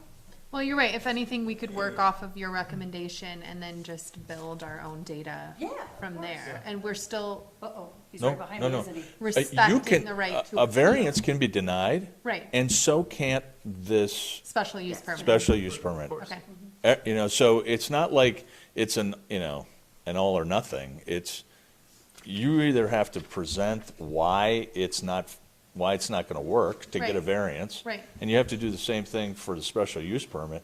I don't know how you're gonna get to you guys if we say, it ain't gonna work. It's not gonna, I don't think it's ever gonna get to you. But if, as a citizen, if I feel that if I've been denied and I feel that I've lived up to all the, then I would assume Sure. that because that's in our land use development code with the But, variance but the too. variance, they would know about it. It's already gonna come to them. Yeah. If they get to a variance, you're gonna deny it. If we deny it and you deny it, they're out. They're out. right. So you're already gonna know what's going on with this Right, piece of right. project. It would be the You special You see what I'm use saying? permit. It's not like you're out there going, what are they doing? Right. You would know. Okay, Yeah, I think it needs to go to you guys, no matter what, and Yeah. get a recommendation. Thank you. yeah. I still want to think through if it If it needs to come should to follow us. the same variance process if there's a citizen who wants to appeal. Well, it's already written for that, I think. No, but I'm saying if we, well, yeah, if If we they want want to to, appeal, that's. right, Yeah. right. So I think it's a great first draft. I just Okay. want to think through that Yeah. again, of the process. We almost need a flow chart for this one. Yeah, I actually said we needed to create a flow chart Yeah. about the steps, to be in the land use development code like the others. I think, too, unfortunately, Jim, is booked this week and Yeah. couldn't be here, but I think his insight Right. to the legal stuff Yeah, will be we helpful can, as we well. can look at that. Okay. Yeah, Any other comments on this? That's a Any other great questions? first reading. Okay. Okay, seeing no other comments, all those in favor of ordinance number 2025-04, special use permit on first reading, say aye. Aye. Aye. Aye. Opposed? None. Ordinance carried on first reading. Next, we have the master plan steering committee. Someone like to get that on the table? I move to make a motion to approve resolution number 2025-005, Comprehensive Master Plan Steering Committee. We have a motion. Do we have a second? Don't let it die, people. Okay. We have a motion, it's been seconded. Discussion. So I'll start off here. As everyone in attendance here knows and people at home, we have a master plan that we have set money aside for and we're going to spend, and we've kind of already started the process. But one of the major points is we have to have a steering committee. And the main purpose of them is, of the steering committee, is to work with the consultants. And when there's deliverables that the town of Alpine needs to work on, they go to the steering committee first and basically say, is this fine, the way we're Can gonna we- present it? Right. Is this the right direction we want to go? Okay. And then, so based on that kind of criteria, I have built up the list of the steering committee based on, so the first 6 names that you see on the list, Eric Green, Shay Scafidi, Sue Colbus, Troy Johnson, Phil Clausen, and Christy Ladner all live in the town of Alpine. Okay. And live in different areas of the town of Alpine. So then the next 3 people are all developers in one way or another. Colby Cox has tons of development experience all over the country. He's done big planning developments. Andrew Brooks has done, Over Colby, 200,000 square feet of, yeah. Colby Cox lives in Jackson. Andrew Hospitals. Brooks lives at the air park and is a huge commercial developer, so he knows that aspect. And then Tyler Davis, you guys will remember from the annexation on Dead Horse, that he has done a lot of development in and around Jackson and Lincoln County, but also has expertise in workforce housing. okay. So to me, super important for him, and everyone on the list has graciously accepted and is excited for the opportunity. So anyways, if anyone has any questions or comments about anyone, you're more than welcome to bring them up now, but. I don't know anything about Phil Clausen or Christy Ladner. Okay, Phil Clausen lives up on the hill, so he would be my hill contributor. He has a background in construction. He grew up in Glenwood Springs, Colorado, which is kind of a similar situation to Aspen, the way we are to Jackson. So he grew up around that sort of thing. Christy Ladner lives in Alpine Meadows, and although she hasn't lived in Alpine all that long, she is like a communications marketing guru. So I wanted to put her on here because she would be able to really help us with the message and how to get the message out, make Right. sure we're doing the proper things. So it's a committee of 9 people. The consultants recommended an odd number just for votes, but any other questions? Yeah, so Colby Cox is Melvin, obviously, and Tyler has several properties in the town of Alpine Yep. and developments. Andrew doesn't have anything in the town of Alpine, correct? I don't think so. I mean, he lives in Air Park, which is in the county, but yeah, he's not, he doesn't have any current developments going on in the town of Alpine. I would like to see someone preferably with commercial experience that has actual commercial properties in the town of Alpine.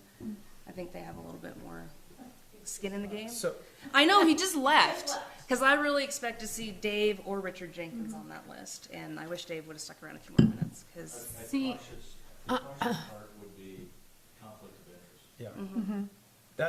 yeah. yeah, That's my major thinking on that, because if, it could be perceived as anyone that has like active developments going in the town of Alpine. would that seek they- an advantage. Yeah, and so that's why I kind of pulled back on that. Tyler does not have anything active Active. in the town of Alpine, and neither does Andrew. Colby, of course, owns Melvin, and he Right. leases from us, the town of Alpine, but he doesn't have any developments going on in the town of Alpine. okay. My goal was to find people that want what's best for the town of Alpine, and they're all bringing something different to the group, so, I actually, and for me, I appreciate that we have, for me, it was very important that we had residents of Alpine. But I also understand that there's an incredible diversity when it comes to commercial and medical developments. And I appreciate that you've brought somebody on board that has more national experience. Because I certainly do not want us to have a myopic view Right. of Alpine moving forward. And I think that experience, especially with the challenges that come with development, could be essential Yeah. to just a diverse voice. My only question, and forgive me if you gave us that information in an email, Monica.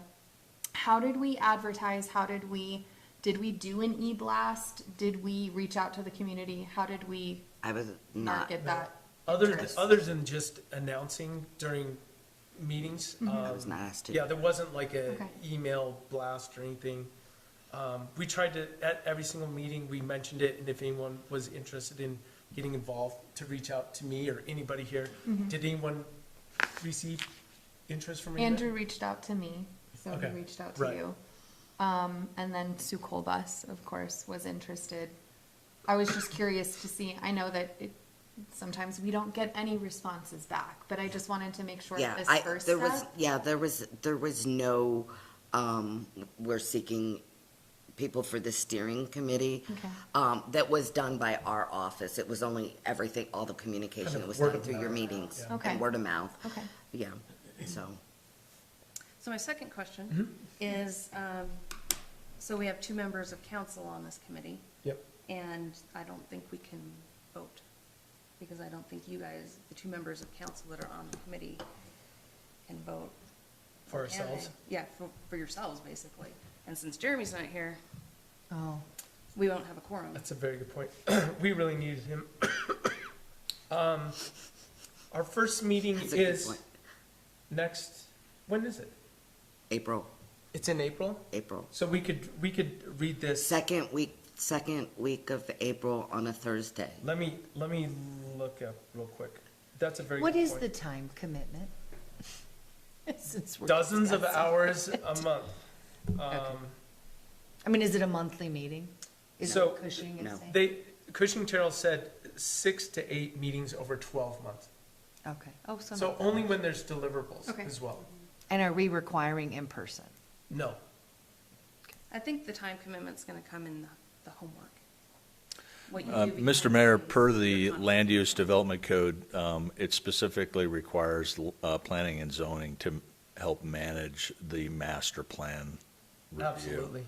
Yeah. So I'm trying to figure out, how does the steering committee work with, or have you thought of, or, I mean, I'm just tossing it out there, how are we gonna work with this, with the Do we need steering to have a committee? member of planning and zoning on the steering committee? That's a good, Well, it's, the planning and zoning committee is in charge of the master plan per the Land Use Development Code. Right. So, you can change that, but you should do that before you go there, or how is it, how do you want I us? think it's completely unreasonable to put the entire master plan process at the feet of planning and zoning. Well, then we need to change it in the code. Okay, so we should probably consider doing that. Because that's way too much of a lift for 3 people to do. So, just to be clear, it does say that they make recommendations to the Alpine Town Council regarding proposed amendments to the Land Use Development Code. They initiate amendments to the land use plan, recommend changes to the zoning ordinance, provide guidance to the zoning administrator and building official, and periodically update the municipal master plan, seek input from the community, and recommend the revised master plan for adoption by the Alpine Town Council. So that's part of, in their, It's in our purview. in their purview. So the process, which actually, if you review the last master plan, when it was done, town council adopted it, and then quite some time later, they went back and had them adopt it, the planning, not you, whoever was the planning and zoning commission at the time, adopt it. They need to adopt it as well as you at the time. Do you know what I mean? Can So I that's a ask- final process. One Yes. question. Yes. I don't necessarily feel like you would, as planning and zoning, would need to steer the ship. I think that's the point of the steering committee. I don't see why, and I certainly don't want to speak out of turn and add more to your agenda, but I don't see why, once we had a deliverable from the steering committee, Yeah. could anything that you felt needed to be discussed and was part of your purview, could you not just add that to your next planning and zoning meeting and then provide recommendations which could be reviewed? And I totally get that. It's like, how do you get the intel? You know, so how do you Right. get the info? Right. Is the steering committee gonna send us the same notes they send you? Right. Oh, I think everybody could just be CC'd, and then if you had recommendations, you could send it to the steering committee in Cushing Terrell. If they had recommendations, they would be shared. But see, I feel like we're playing telephone with data.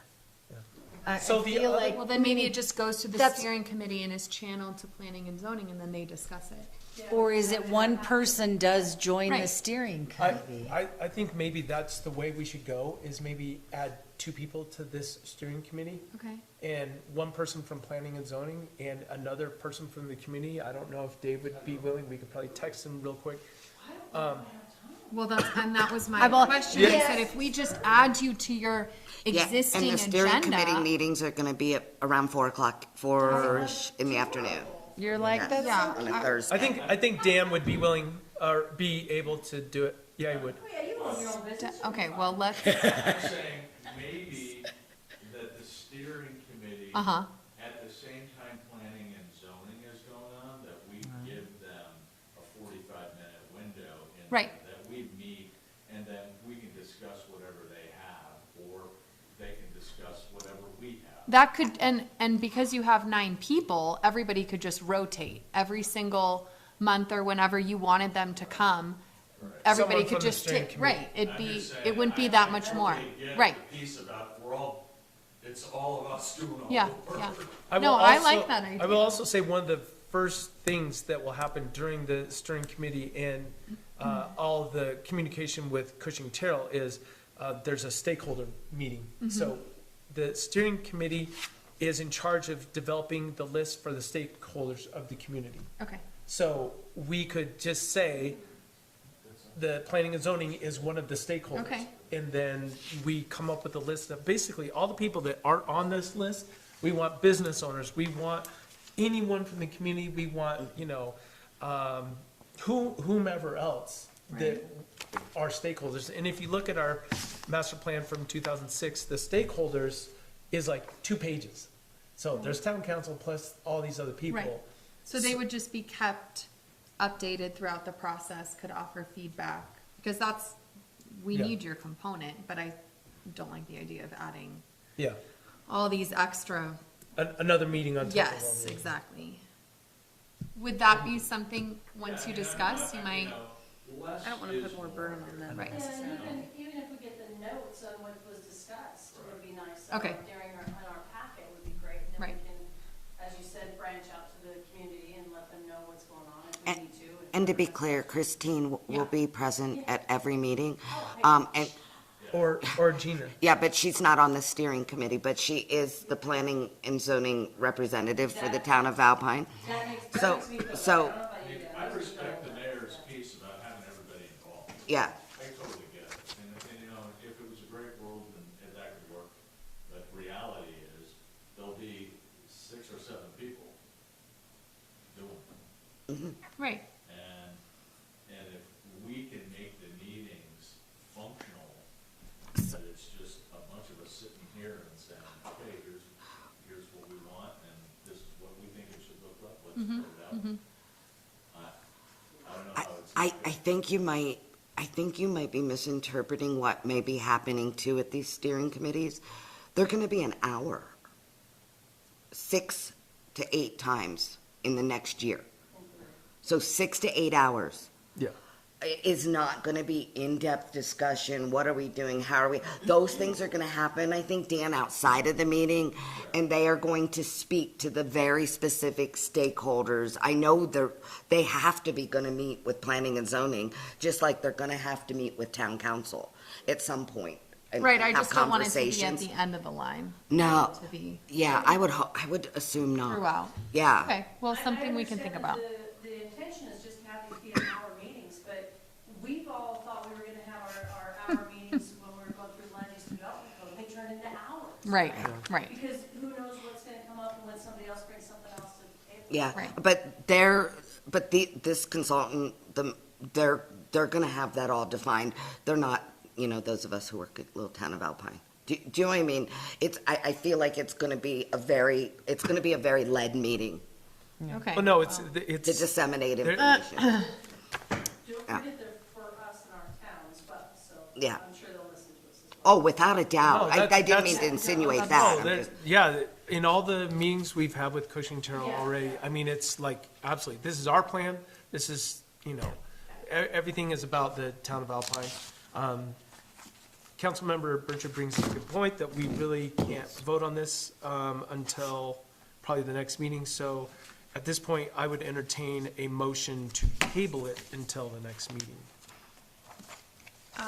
Motion to table resolution number 2025-005 until the next meeting on March. No, it was April, No. March 18th. March 18th. 18th. Yep. Yeah. We have a motion. I second. And we have a second. All those in favor of tabling resolution number 2025-05, Comprehensive Master Plan Steering Committee to the March 18th meeting, say aye. Aye. Aye. Okay. Thank you for all that. Next is the Travel and Tourism Board. Do we have a motion to put it on the table? Motion for resolution number 2025-006, authorization for the town of Alpine to submit applications with the Alpine Travel and Tourism Board. Do we have a second? Second. All right, thank you. Discussion. So we have come up with 5. And Monica, I do not have the resolution, unless it's got moved down. It did. Okay. Find it. Yeah, found it. What I'd like to do is just run through these real quick, but most of the people here in attendance and people at home know that Alpine now has a travel and tourism board, and they are tasked with figuring out how to spend the lodging tax that the town of Alpine brings in. And the process is that the town of Alpine has to pass a resolution to say we are going to apply for some of the tourism dollars. And we have come up with a list of 5 things. These aren't the only 5 things that travel and tourism have, of course, but these are the 5 things that we've come up with from the town of Alpine. So the first thing, excuse me, is $10,000 for the Winter Jubilee, and the match from the town of Alpine would be $2,000. I'll just run through these real quick, and then we can talk about them individually. The town of Alpine Mountain Days, asking for $14,000, and the town of Alpine would have a 20% match, which is $2,800. The 4th of July fireworks, $16,000 is what we've asked for in the past, and the match would be, she's got 20% on here, but obviously the $8,000 match is 50%. Is that what the intention was, Monica? So that is a project that Melody was working on, and I was, honestly, I was not involved in that, so I assume the math is wrong. To 20%. I'm gonna assume the math is wrong, because Mel did say that they were going to just see if the travel and tourism will supplement at least half of the fireworks. Okay, so That's you what she think said the to me. percentage is wrong? I think the percentage Okay, is wrong, not the so numbers. I think you're correct. I think Yeah. the town of Alpine's gonna match up to 50%. Yes. The lease of equipment for a trail groomer, and we'll run through some of this math for you, but upwards of $36,000 per year for 5 years. The match would be procuring additional funds to cover the labor costs for the groomer operation. And then the last one would be lease of equipment for the interactive touchscreen kiosk that would cost upwards of $8,000. We'd lease it for upwards of $8,000 per year for 5 years. Do we have music on? So that is not through the town, that is direct from. No, I was told it was. No, it was supposed to be on there. Yeah. It's okay. No, It was on there originally. yeah, it was Okay. on there It's just originally, accidentally. $20,000 with a 20%, or with no match. Okay, we need to add that because I Yeah, asked- it was on the original one. I don't know, it That's must what have I got, thought it must have got deleted It's all- when it got I asked her updated today because there was, the number 6 up here was the funding applications, and there was only 5 listed below, so I asked her if we left something off. Yeah, she something must have got told me- deleted. Okay, so we need to also add to this resolution, what does it exactly need to say? So it's Town of Alpine, concert series, what do you call it? Yeah, just summer Okay. music series. Town of Alpine Summer Music Series.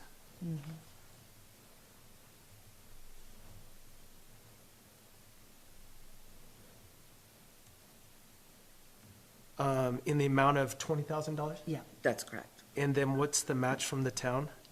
There was no I don't match. think we had a match. Okay. And so what is being proposed and will be in the application is that Yeah. Shay will seek sponsors, and any sponsor that she get will reduce the amount that she actually takes from travel Okay. and tourism. So we need an amendment. Oh, 'cause I would, Yeah, because it needs to. I'll read this and then someone can just say so moved. I would entertain a motion to change resolution number 2025-06 and add Town of Alpine Summer Music Series annual cost of, or total cost of $20,000 with no match from the Town of Alpine. Specified. Mhm. So moved. All right, so we have a motion on the table. Do we have a second? I second. Okay. Do we need any clarification on that? I think that's pretty clear. That was just, somehow that got dropped off. That wasn't No worries. No. 'cause- clerical error on our part, Shay. Yeah, because we actually had a conversation when Yeah. it was drafted Yeah, we were about the doing- match and Yeah. how that was to be worded, so It's it, all it good. must have just got accidentally Okay. deleted. when Any we other did it. discussion on that amendment? No. All those in favor of said amendment, say aye. Aye. Aye. Okay, so we're back to the original. We've added the Town of Alpine Summer Music Series. I'll go through these one by one if you guys have any questions, but Winter Jubilee's kind of obvious, right? We've asked for that a bunch. Alpine Mountain Days, as someone on the committee, how much do we, like, Don't ask me how much we spent. okay, I think that what Melody was gonna put the grant application for was possibly, funds for music, so we could bring better Oh. bands, and maybe to upgrade the electrical. That's what we talked about. oh, right. At the gazebo? It's, Okay. we need another one of those H-frame. Yeah. That's it right, we've needed blows. one. Yeah, with the amount of vendors that we had last Yeah. year and we anticipate this year, we just need more. We actually ended up, the Town of Alpine ended up spending money just to patchwork the thing together. Right. Last year because we had so many vendors. Right. And part of this money, I think you're right, it does go to, and we'll have to look at the exact application, but some of that money is to upgrade the electrical over there in that area. I know water was also talked about last year Yeah, I too. think it was, yeah, because we had more food vendors and Yeah, they needed. we need another hydrant or something over there Yeah. by that one H-frame. Yeah. So, anyways, 4th of July fireworks is pretty obvious. I think we've had big success hiring that, the group that does it. And, So we're saying limit of 50% match? Is that what we're saying on that? Yeah. Up to 50%? yeah, should we change that? I like that. Should we Needs to have an be- amendment to change it, just to clarify? Sure. Or should we, because it is a resolution, we're not gonna have it a second time. Mm-hmm. So, I would entertain a motion to change the match percentage under the Town of Alpine 4th of July fireworks to 50% instead of 20%. Up to 50%? So, why don't you go ahead and make Well, the no, motion no, then, if you okay. want. Well, sorry. Okay, I move to make an amendment and amend Town of Alpine 4th of July fireworks, Town of Alpine match percentage to say up to 50% instead of 20%. I second that. Okay, we have a motion, it's been seconded. Any discussion on said amendment? How did we come to 50%? Sorry, give us the. So second normally we crayon pay, explanation. over $15,000 a year Right. for fireworks now, so I don't know. Okay. That is something that Melody was putting together an application for, because she takes care of the 4th of July fireworks. Right.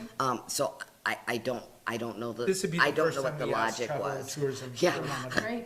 Right. So I think it's a huge event, Mm-hmm. and it attracts a lot of people, and I think she thought it was relevant to travel and tourism. I don't disagree that it should be on there. I was just Yeah. curious about the 50%. Yeah, I don't know. Okay. I don't know, we'll see what happens. see what happens. They may, if we approve this, they may say, well, we think it's better to be a different percentage match, whatever. Yeah, So- and that gives, they'll have flexibility. Yep. Okay, so. Can we talk the- about the trail groomer? The trail groomer, we've, this all started, in discussions with, since the YDOT redid the highway going south, the trail going down to McCoy Creek has been abandoned. And the groomer that used to come, from Caribou Targhee and would do the graze, he would come all the way into town, fill up with gas, go back. We had a perfect snowmobile trail all the way out there. When YDOT took away our availability to do that, it's put the town of Alpine and our citizens at risk, to be honest, because it's very dangerous right now. If someone wants to go down there, you have to stay on the side of the road, or you have to cross the highway to be on the safer side, and then cross again to get over. So I have worked extensively with the different vendors that rent snowmobiles in general around here, and the community has said, what are you gonna do to help us? So, the only solution that the forest has come up with, and they've looked at a lot of different things, is basically said, if you get a groomer that only is 8 feet wide, then basically we will allow, and YDOT will allow us to groom a trail Okay. going along the side of the highway out to McCoy Creek. Okay. So our thought was, now, ATAP does a application every single year to pay for their grooming services Right. for the Nordic as well. Right. So if the town of Alpine bought this piece of equipment and it was funded by travel and tourism, that it basically becomes a piece of equipment that the town of Alpine has down here, and we, you also see the procuring additional funds to cover labor costs for grooming operations. I've talked to Forrest Kaminga from the State Trails Division, and they have grants specifically to pay for people to operate groomers. So they will pay for gas and basically, like, I don't quote me on the number, but it's something, tens of thousands of dollars that they will reimburse the town to operate this piece of equipment. And we would ask for, because it says $36,000 maximum per year for 5 years. So this would be year one of us applying on behalf of the town. Right. Yep, and so we came up with that number because, as you'll maybe recall, the travel and tourism does not allow for buying equipment, Right, but you can lease equipment. okay. Yeah. So this is So our the way to get town- around it. Now, I've looked at groomers in the area, and Craig and I have decided that even for a used groomer, we're looking at $125,000. Okay, So if we, plus people, so right. for a used one, and that's how we came up with, I mean, around $3,000 lease payment per month. That's how we came up with $36,000. So I don't know where it's gonna go on travel and tourism. I can tell you that there's a lot of people that are excited about the opportunity of doing this. Right. And to me, so they'll do that trail going out there, they'll come into town, they'll do on the side of Grays River Road going out. So we have a nice defined trail going out there on the side of the road, not down the middle of the road. And then it'll stay snowpacked longer into the season. Right. And then they'll go down and do the bench like they used to, and then they'll go over the bridge and end up doing, kind of the bench going over to the Nordic area, and then they'll do the whole Nordic track as well. So this will take the, need for ATAP to go and ask for funding to pay Bouchon to do it. Right. That kind of takes that away. Okay, And so the $36,000 coming out of the travel and tourism isn't necessarily $36,000, because I can't remember what they asked for last year. I think it's around $15,000 Yeah. to reimburse. So basically, I think you can think of it as we're taking $15,000 out of this bucket, and we're putting 36 in here, Right. but we're setting ourselves up for a long-term success with the groomer situation. And it's all travel and tourism to me, having the Right. groomer. Oh, yeah. It opens up, more Nordic trails. We can do more Nordic trails, like over here on this By side. Melvin. Yep, by Melvin, exactly. So. No, my question was all about the lease, so if we, as long as we didn't have a piece of equipment that we were suddenly owing money on, if we could just do it on an annual basis, let's say they approve it this year but don't approve it Yeah. next year, as long as we could lease on an annual, then I We- think that's wonderful. That'd have a huge positive impact for a lot of different multi-use people in We'll, town. we'll be applying every single year. If that's not to say they won't, Yeah. something may Yeah. change. Yeah, Does And that I don't know. lease- Does that lease come with a maintenance? I don't know about any of that. So, that's a Yeah, it's just a concept at this point. yeah. And I think a lot of those things, and we aimed high with the $36,000. So I'm a little worried about it. But, Yeah, it's a good question, Dan, yeah. Yeah, on a new piece of we're- equipment, it's almost standard, but yeah. right? Yeah. No, wait. Yeah, it's just, we haven't found specific lease options I yet. think that they gotta fix it. Right. Yeah. Yes, no, that's a great question. Any other questions on the groomer before I move on to the next one? Okay.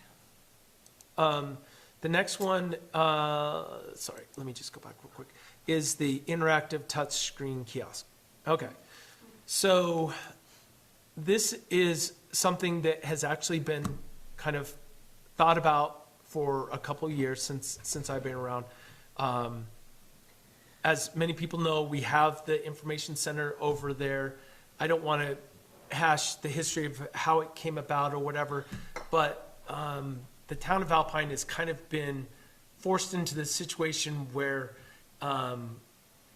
we've had to staff somebody to be there for the information center. So the thought was, could we purchase an interactive kiosk that would be an outdoor kiosk, or there's different options, you can have an indoor one, but an outdoor kiosk that would have all the information that anyone would need coming here. It would have all the businesses, all the restaurants. You could go up to it and ask, what's the closest restaurant or whatever, and it actually gives you wayfinding to get to the restaurant. You could say, we could go to the extent of having the best fishing hole. Where do I get a fishing permit? And it directs you to where the fishing permit is. There's so many different uses. These are the same things that, like, you go to a mall and you walk up to it and there's every company that is in the mall. You can select one and it shows you how to get there. Simple things like that. I mean, kind of the sky's the limit. I'm not even really explaining, 1% of what this thing can do. But it's an option, and I thought I would bring it forward as something to discuss. So, did you guys have a chance to at least look at like some of the options and research what it could do? Yeah. Okay. So hit me with your questions. Why will people use the kiosk when they can get all this information on their cell phone? So, the thing is. Just because if I'm walking around a city, like I'm in downtown Denver, and here's a kiosk, and there's a billion restaurants, which one? I'm gonna use this kiosk. But if I'm in Alpine, I can just find it all on my cell phone. Yeah, so I think it also is going to have a calendar of events. There's going to have, I think there's an opportunity to have, little videos about talking about Alpine, kind of Chamber of Commerce sort of videos, sort of thing. I guess trying to get, it's a good concept. I just want to make sure that people are actually gonna know it's there, stop and use it. How do we make them know it's there? Well, right now, people are stopping there to get information at the information center. So they'll hopefully still see the information center Right. sign and stop. Yeah. They also stop for the bathroom. Yeah. Right? Yeah, and see, I think there's tons of things that we could, like when we're having a concert series, when there's gonna be 300 people there, I don't know if there's something that we could do to try to bring people to it. Maybe there's some sort of event that, I don't know, it could, There, there could there's be, a lot of potential with it, I just Yeah. wanna make sure, like, it gets used, you know? yeah, for sure. That it's not just sitting there. Yeah, that's a good question.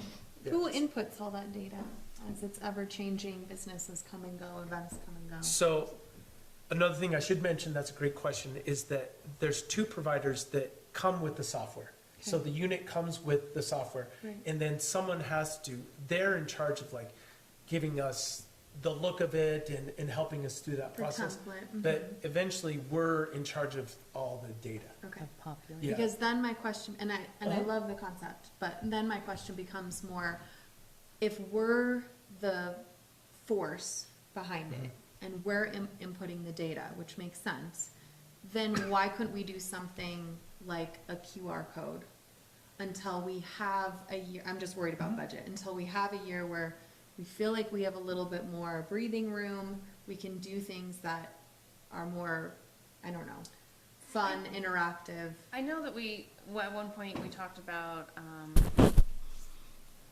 advertisers. And that would bring in some income as well, like if the Cobblestone wanted to advertise. Yes. Right. Or, I think we could try to offset some of our costs by Right. selling advertising on there as well. That, we would still need a person to manage it all. Yeah. But once, if we're bringing in some income through advertising, then we could. yeah. As far as the QR code, I mean, that's a great concept. We tried to implement that, but it just didn't happen. Okay. So, you know, Because it's really just, it's a landing page. You could advertise there as well. We could gather advertising revenue until we could just pay outright for an interactive machine. I'm just thinking in the meantime, yeah. because machines are amazing, but it's also, what is our usage? Is Yeah. it seasonal? Do we do it outdoor? How much is the cost to maintain? What if something breaks down? So I think it does come with a service contract and all that stuff Okay. on that. This, what is it, $8,000 option pales in comparison to having an employee over there for even a seasonal employee. Oh, I don't debate that, but I say, Yeah. that's why I'm saying. I could just we wanna do make sure we're something on the else? same page. Right, The- that doesn't the- involve a person, Right. but you're gathering the data. Right. Right, and then you're not funneling them to one area. If you had something else and maybe a QR code's not the right, Well, I think Interface, I think but- QR code is exactly what happens because someone says, I'm looking for, this, Fishing. whatever, if the best fishing hole, I need a place to buy my fishing license, Right. whatever. It comes up and has a QR code and you take a picture of it and then on your phone, it's gonna direct you to where that location is. You know, the Ferry Peak Park, someone comes, they're not from the area, where's the closest playground? right, It directs them to that. Right. Sort of thing. So I think that's kind of the concept that you're Okay. talking about. right, I think QR codes will be used within this system, okay. so. I think my only concern is we're asking a lot of money from the Travel and Tourism Board. So the only thing I don't want to see happen is I would much prefer the groomer make it Right. versus the kiosk. And I know those are two different components. But if And there's a maybe- way to prioritize the projects. Yeah, I guess that might be the way is, let's put these in order of, So I think we're probably, if I'm not mistaken, I think they have to have 3 readings, for travel and tourism. So there was 3 so we meetings would last get a year. feel. We'd for- get a feel for what they, and they're going to tell us, we can bring 100 different options Yeah. and they're Okay. gonna say, we don't think this is an option, we Right. don't think that's great, this Yeah. year, I don't think we can budget for it. The groomer, I think is gonna be a huge priority. I do think it's a good idea to, maybe for you guys to prioritize them and then our focus. Do you know what I mean? As we go through the process, if Put 'em in they don't order. have enough, you want to make sure they cut, They're choosing, right, because they're. not based on money, but based on Yeah. priority. How about we do this, let's, my recommendation would be Put 'em in not to, order. not to change anything on here. Yeah. But do a recommendation Oh, yeah. from the town council Okay. for the first meeting. For priority. That would say priority, Okay. okay? I love that idea. Okay, That's and then we can, Yeah. yeah, Yeah, because I want us to be creative, but what would you guys say is the order? Because I don't wanna have to call a special meeting.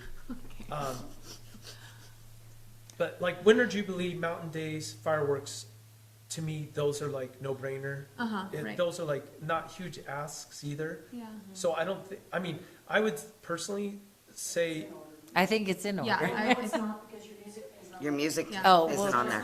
What, You can put music Why don't- after. why After don't we- fireworks? why don't we put, is Winter Jubilee the highest priority, or is Mountain Days?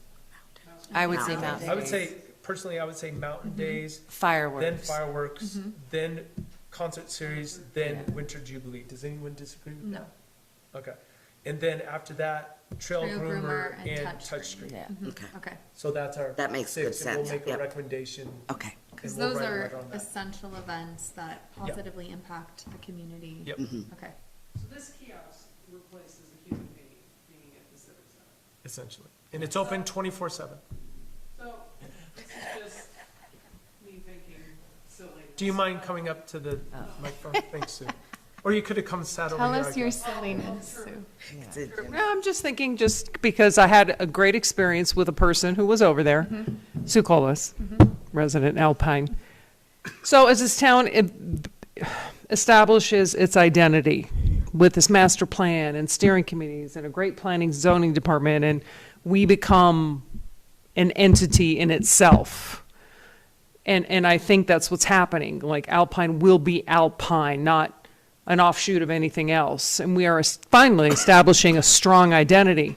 I'm just thinking, where does the merchandising come into play? Another revenue stream for this town. There's merch in that little civic center. And I can tell you, I was in there buying stuff when I was there, and I live here.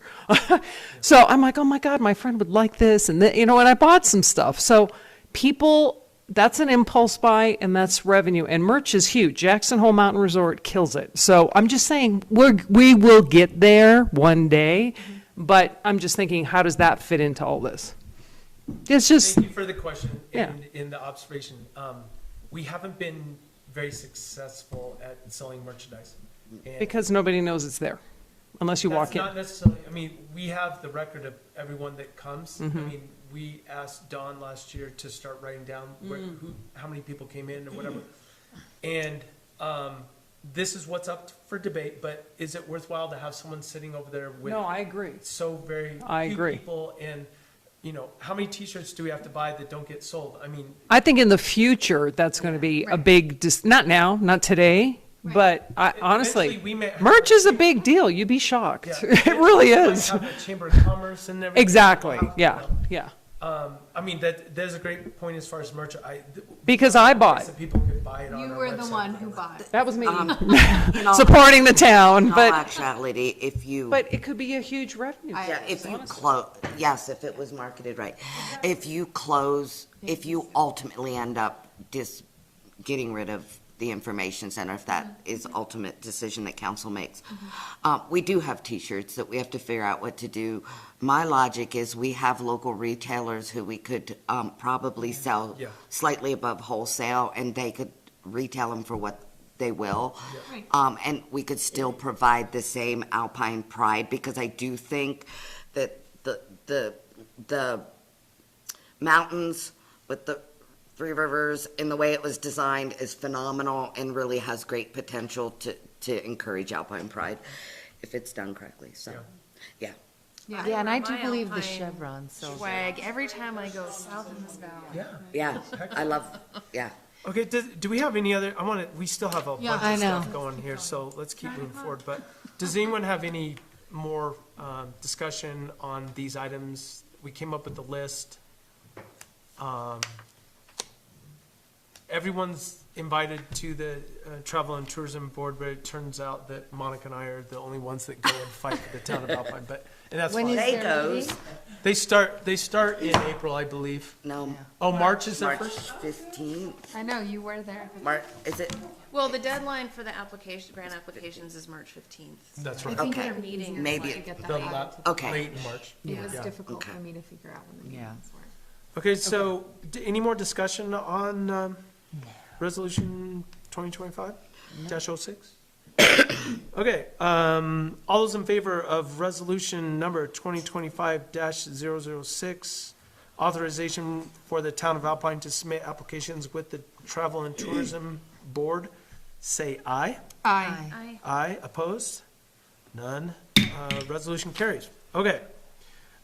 Cushing Terrell, this is just a real simple kind of dotting our i's and crossing our t's, but,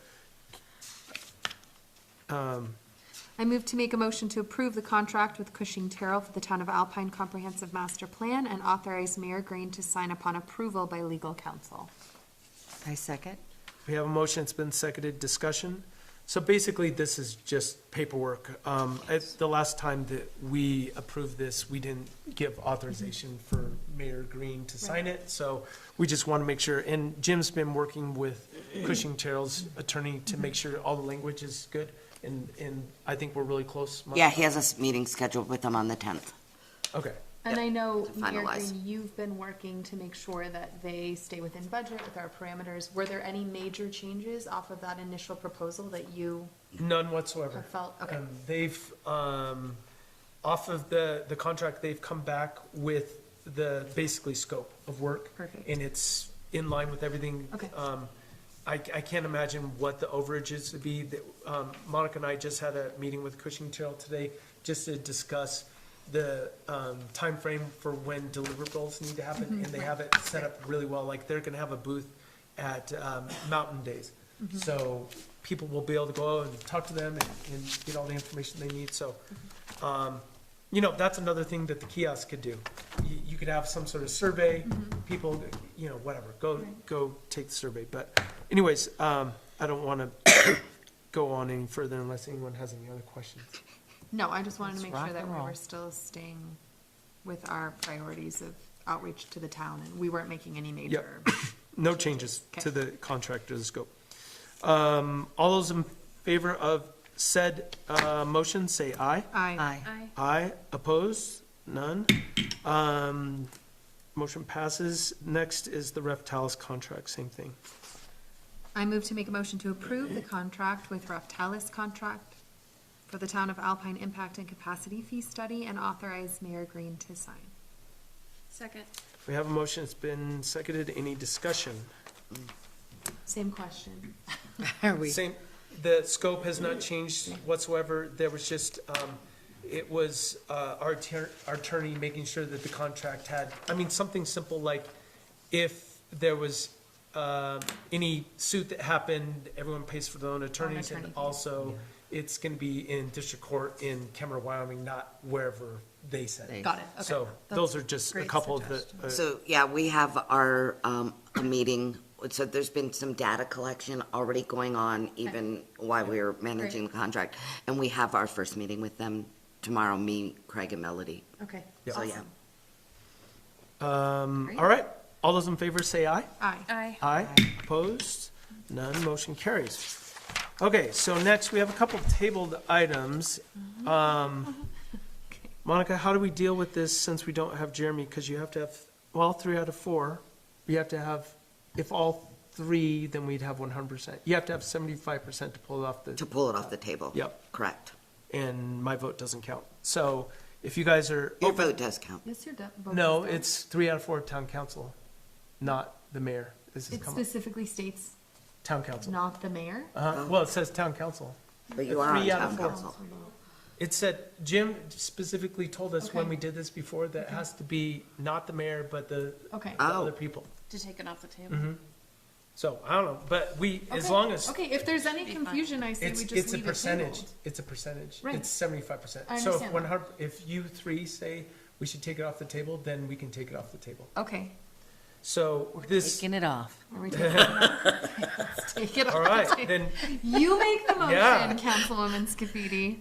I move to make a motion to remove ordinance number 2024-007, health, safety, and noise control, second reading from tabled item. Second. okay, we have a motion, it's been seconded. Any discussion? I am not familiar. I I mean, I read, It's but Yeah, There's been so we'll, much back and we'll forth. Okay. bring you up to date. There's only really one thing that we've Okay. changed to this, and so, anyways, all those in favor of taking it off the table, say aye. aye. Aye. Okay, Discussion. I now- apologize. and now we need to make a motion, make a motion for second reading.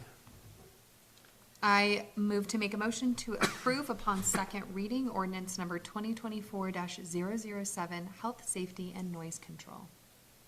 Second. We have a motion, it's been seconded. Any discussion? Okay, so for Councilmember Scafidi, basically, this is a update to an ordinance that's been on the books for quite a long time, and really the only change came about when we were discussing the land use development code, and we wanted to make sure that this one section kind of was lined up with the land use development code. So the changes we've made to land use development code section match this exactly. Okay. And it says, under construction activities and all related sounds from construction activities should be conducted in a manner that minimizes disruption to neighboring properties. Excessive noise that unreasonably disturbs the peace and comfort of others may be subject to enforcement outlined in the most current version of the Crimes Against Peace Ordinance as adopted by the town of Alpine. Contractors and property owners are encouraged to be mindful of noise levels. So this was our way to not put too many restrictions on, say, 7 to 7 or whatever, Right. Was written before. And Jim has given us this language, so I'm Okay. comfortable with Yes. that. Any questions or concerns? I appreciate that we're putting the onus back primarily, or at least initially, onto property owners. Talk to your neighbor, I think that's well right? worded, yes. Yes. And then if it gets out of control, then We can call step in. the cops or, yeah. But I think this is all covered pretty well, so Okay. does anyone I like have the way it turned out. Yeah. I think it's really good. Yes, Okay. I think it's lovely. any other Crimes comments? Against Peace does Yeah, I sound know. scary Isn't Russia that- enough that, I know, I'm looking it up. Okay. Crimes Against Peace is kind of funny. I think it's a Yes, band. it is beautiful work. I approve completely. Okay. Thank you Any other discussion? for all of your relentless hard work on this extra portion. Yeah. Is everyone good with approving this on second reading? Any other Yes. discussion? No. Okay. All those in favor of, on second reading, ordinance number 2024-007, health, safety, and noise control, say aye. Aye. Aye. Aye. Opposed? None. Ordinance carried on second reading. Yay. All right, so the last one, and before you guys talk about taking it off the table, we've made even changes today to some of the flow charts and stuff. So if you want to pull off the table, we can discuss them real quick. And we have gone through and made basically all the changes that we've done from our work session. Right. Where we met with planning and zoning. So if you're interested in reading it, or discussing it tonight, I'm more than happy to take it off the table. But if you want more time, we still have a meeting on the 18th, and we have our special meeting on the 9th now. So I just want to make sure that we get it done before the building season, Yeah, it all needs to be done by the 15th of April. Right. which Well, we and should I have no problem. assumed tonight was all about this one, Yeah, getting this one finished. right. Well, so if we read the second reading tonight and it passes, and then we do our third reading on the 18th, then we'll have it done March 18th. I would like that. Yeah, Yeah. instead of April, but it's up to you guys. I just Okay. want to make No, sure I you think- know. I think we should, I feel like we should be good to take off. I Okay. agree. And I'll, go- See the changes you made? yeah, Yes, I'll- we'll pull up everything. Yep. Yes. Okay. I make a motion to remove ordinance number 2024-009, Land Use and Development Code on second reading from the table. Second. we have a motion, it's been seconded. Any discussion? I think I probably clarified that as much as we need to, but, all those in favor of removing ordinance number 2024-009, Land Use Development Code, second reading from the table, say aye. Aye. All right, opposed, none. So now it's, let's put it back on the table. If someone can Well, make it's a motion? Put it back No, on it's- the, It's- Yep, we need, Okay, I make a motion. Yep. To approve ordinance number 2024-009, land use and development code, second reading. second. We have a motion, it's been seconded. Discussion. Okay. Don't worry, Dan, we'll make It's small print. Yes, I know. Okay, so, let's see, this is gonna be, Here we go, 9:15. this is the ordinance. Okay, so, this is broken up into the different parts. Most of the changes that we made today were to these flow charts. Which I think the flow charts look really good. Yeah. Yes, I agree. It's nice the way they're color coded. Yes. Sarah did a great Very job easy at to this. follow. Yep. Yes. So there might, But I understand. okay. So for example, this is for R2, MRC, commercial, basically everything above R2. So it goes through the whole process. But just to clarify, Dan, the content should not be different. It's just simply the image, right? The, Okay. the appearance, Making sure. There is changes. we made a few changes to content in here. Do you remember specifically what they were? So, Well, is it now that you have an inspector? your process right now is for R2 and above, you guys do the review of the buildings. You will no longer do that. So, building permit process will be, you'll submit a permit application to Christine and her department, with the fees. So,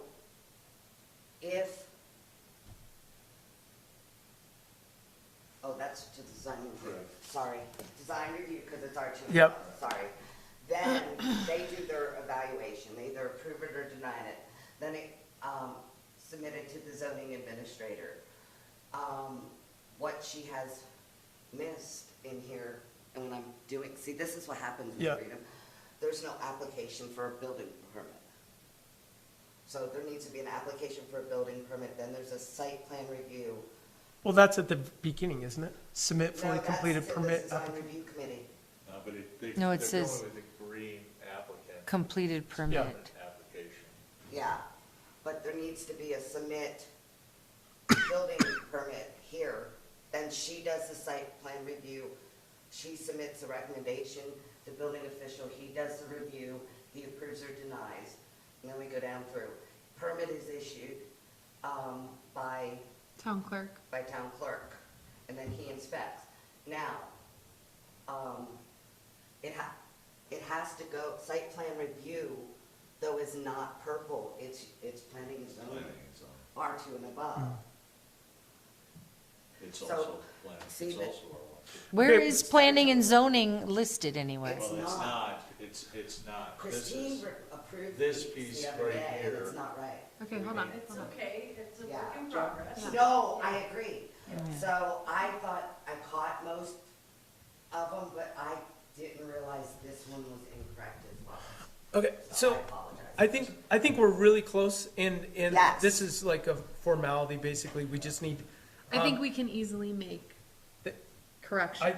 I think, I feel comfortable approving this on second reading. Yeah. And then they have a chance to go through it one more time. Right, because I'd like We get the final. P and Z And, to, and I will tell you that they have spent time, a lot of time going through this, and I just know from being a designer myself, you could put it on the paper and look at it 100 times. and you don't see it. And then don't you, see it. as soon as I started reading Yeah. out loud, I'm like, And what then- did I, what So happened? anyways, I have full confidence that they can, the group can Well, get it and done. part of the thing is we're trying to get it done before Christine left on vacation, and she's trying to No. clean everything up, so it was just crazy. That's not a problem. As long Yeah. as we know what we need to add, I don't have a problem. Right. And so here's the Absolutely. one for R1, which is pretty, it's a lot easier, simple. So, but they will go through all these. And just to clarify, one of the major changes we've made, it's not even that big of a change, but it used to say that zoning administrator was the one issuing the permit. And in my opinion, the clerk is the ultimate person that needs to issue the permit. She can tell whomever she wants to write the permit, but her signature or whomever the town clerk is needs to be on that thing because they're the kind of the end all be all as far as I'm concerned. So Mo, what was your question? No, I was Okay. just grumbling. Okay. So, Because we forgot all of the costs that has, you gotta add. Okay, so we're gonna have to, obviously, In the future, you might Okay. consider that anywhere else, it's the head building official that Yeah. signs the permit. Mm-hmm, Because they're so really responsible for it. okay. Yeah, and He's not an employee of the town of Alpine, No, but I'm just saying. unfortunately. nobody- That, yeah, eventually, yes, that would have been the plan. Yes, absolutely. Okay, And so in the residential, though, it will not come to planning and zoning at all, unless Christine needs your assistance. Well, So- we know that it meets the zoning, right, She can determine if it meets the zoning. that's not her responsibility, that's Right. ours. why would it not, why So don't we take that out? if you look at other residential building permits do not go It would be like somebody building an R1 and R2. to Afton, it's done completely I in-house. agree with Dan that it probably Okay. needs, even R1 needs to go to. If you wanted to, we can I don't know why definitely we'd make a change that. radical change like that unless that was your, as planning and zoning suggestion. I don't know why we would remove that. Okay, okay, well, that's a biggie. And also, Dan, just you see right here under, for building official down here, it says authorized certificate of occupancy.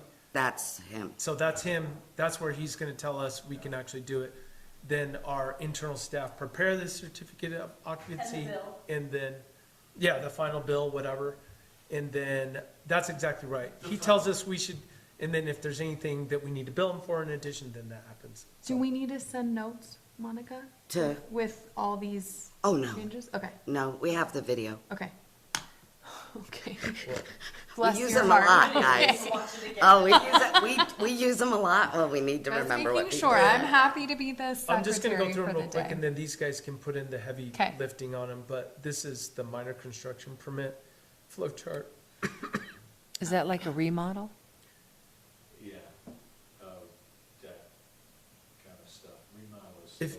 if you're putting a shed roof off the side of your house or something. Like a lean-to? Yeah, Okay. like you're gonna have to make sure it's conforming and all that stuff. Not allowed. And then the last one Oh, is I didn't just know the that. flow chart for the sign. But I have full confidence that they're really close on these, so. Okay. Okay, and can I, Uh-huh. I don't want to muddy the water, so this will be Please off. muddy. Okay. Yeah, go ahead. This is the time to muddy. I know, well, and I definitely, since I have you guys here. So one of the things I brought up, and this is because of my fiscal responsibility, but ordinance number 2024-003, I'm going to explain it. One of the things that caught me off guard is that all building permit fees are non-refundable. So I'm not worried about building permit fees, so let me make this very clear. What I'm concerned about is, let's say someone pays, I don't even know, 9,000 for water, wait, what are we at? 9,000 for water? Okay, but it says, so the ordinance says, all fees are non-refundable. So Christine sent me the ordinances, because I had brought it up at the last meeting. And I am trying to figure out, and I would like your opinion, your spouse, and I don't mean to be morbid, your spouse passes away. You're like, we just lost $20,000 to the town. You have passed away, your widow is left, and we're just gonna hold the 20,000 and you're never building a home. But you can transfer the permit. Okay, because that's, so, and she didn't, and I'm not saying Christine, but it just says, all fees must be paid in full, all fees are non-refundable. So I understand what you're saying. So we sell a lot of lots where they're like, we've already paid your water and sewer. But if someone is in a position that 20,000, I'm Your just. situation changes. You're And I'm confusing talking a water and life-altering event. I'm not talking, oh, we're not gonna build now. We're just playing with you. Well, they're going to sell the property at that point, right? And then recoup their money, hopefully. Well, Maybe. that's a maybe Everybody would pull that stuff. of death.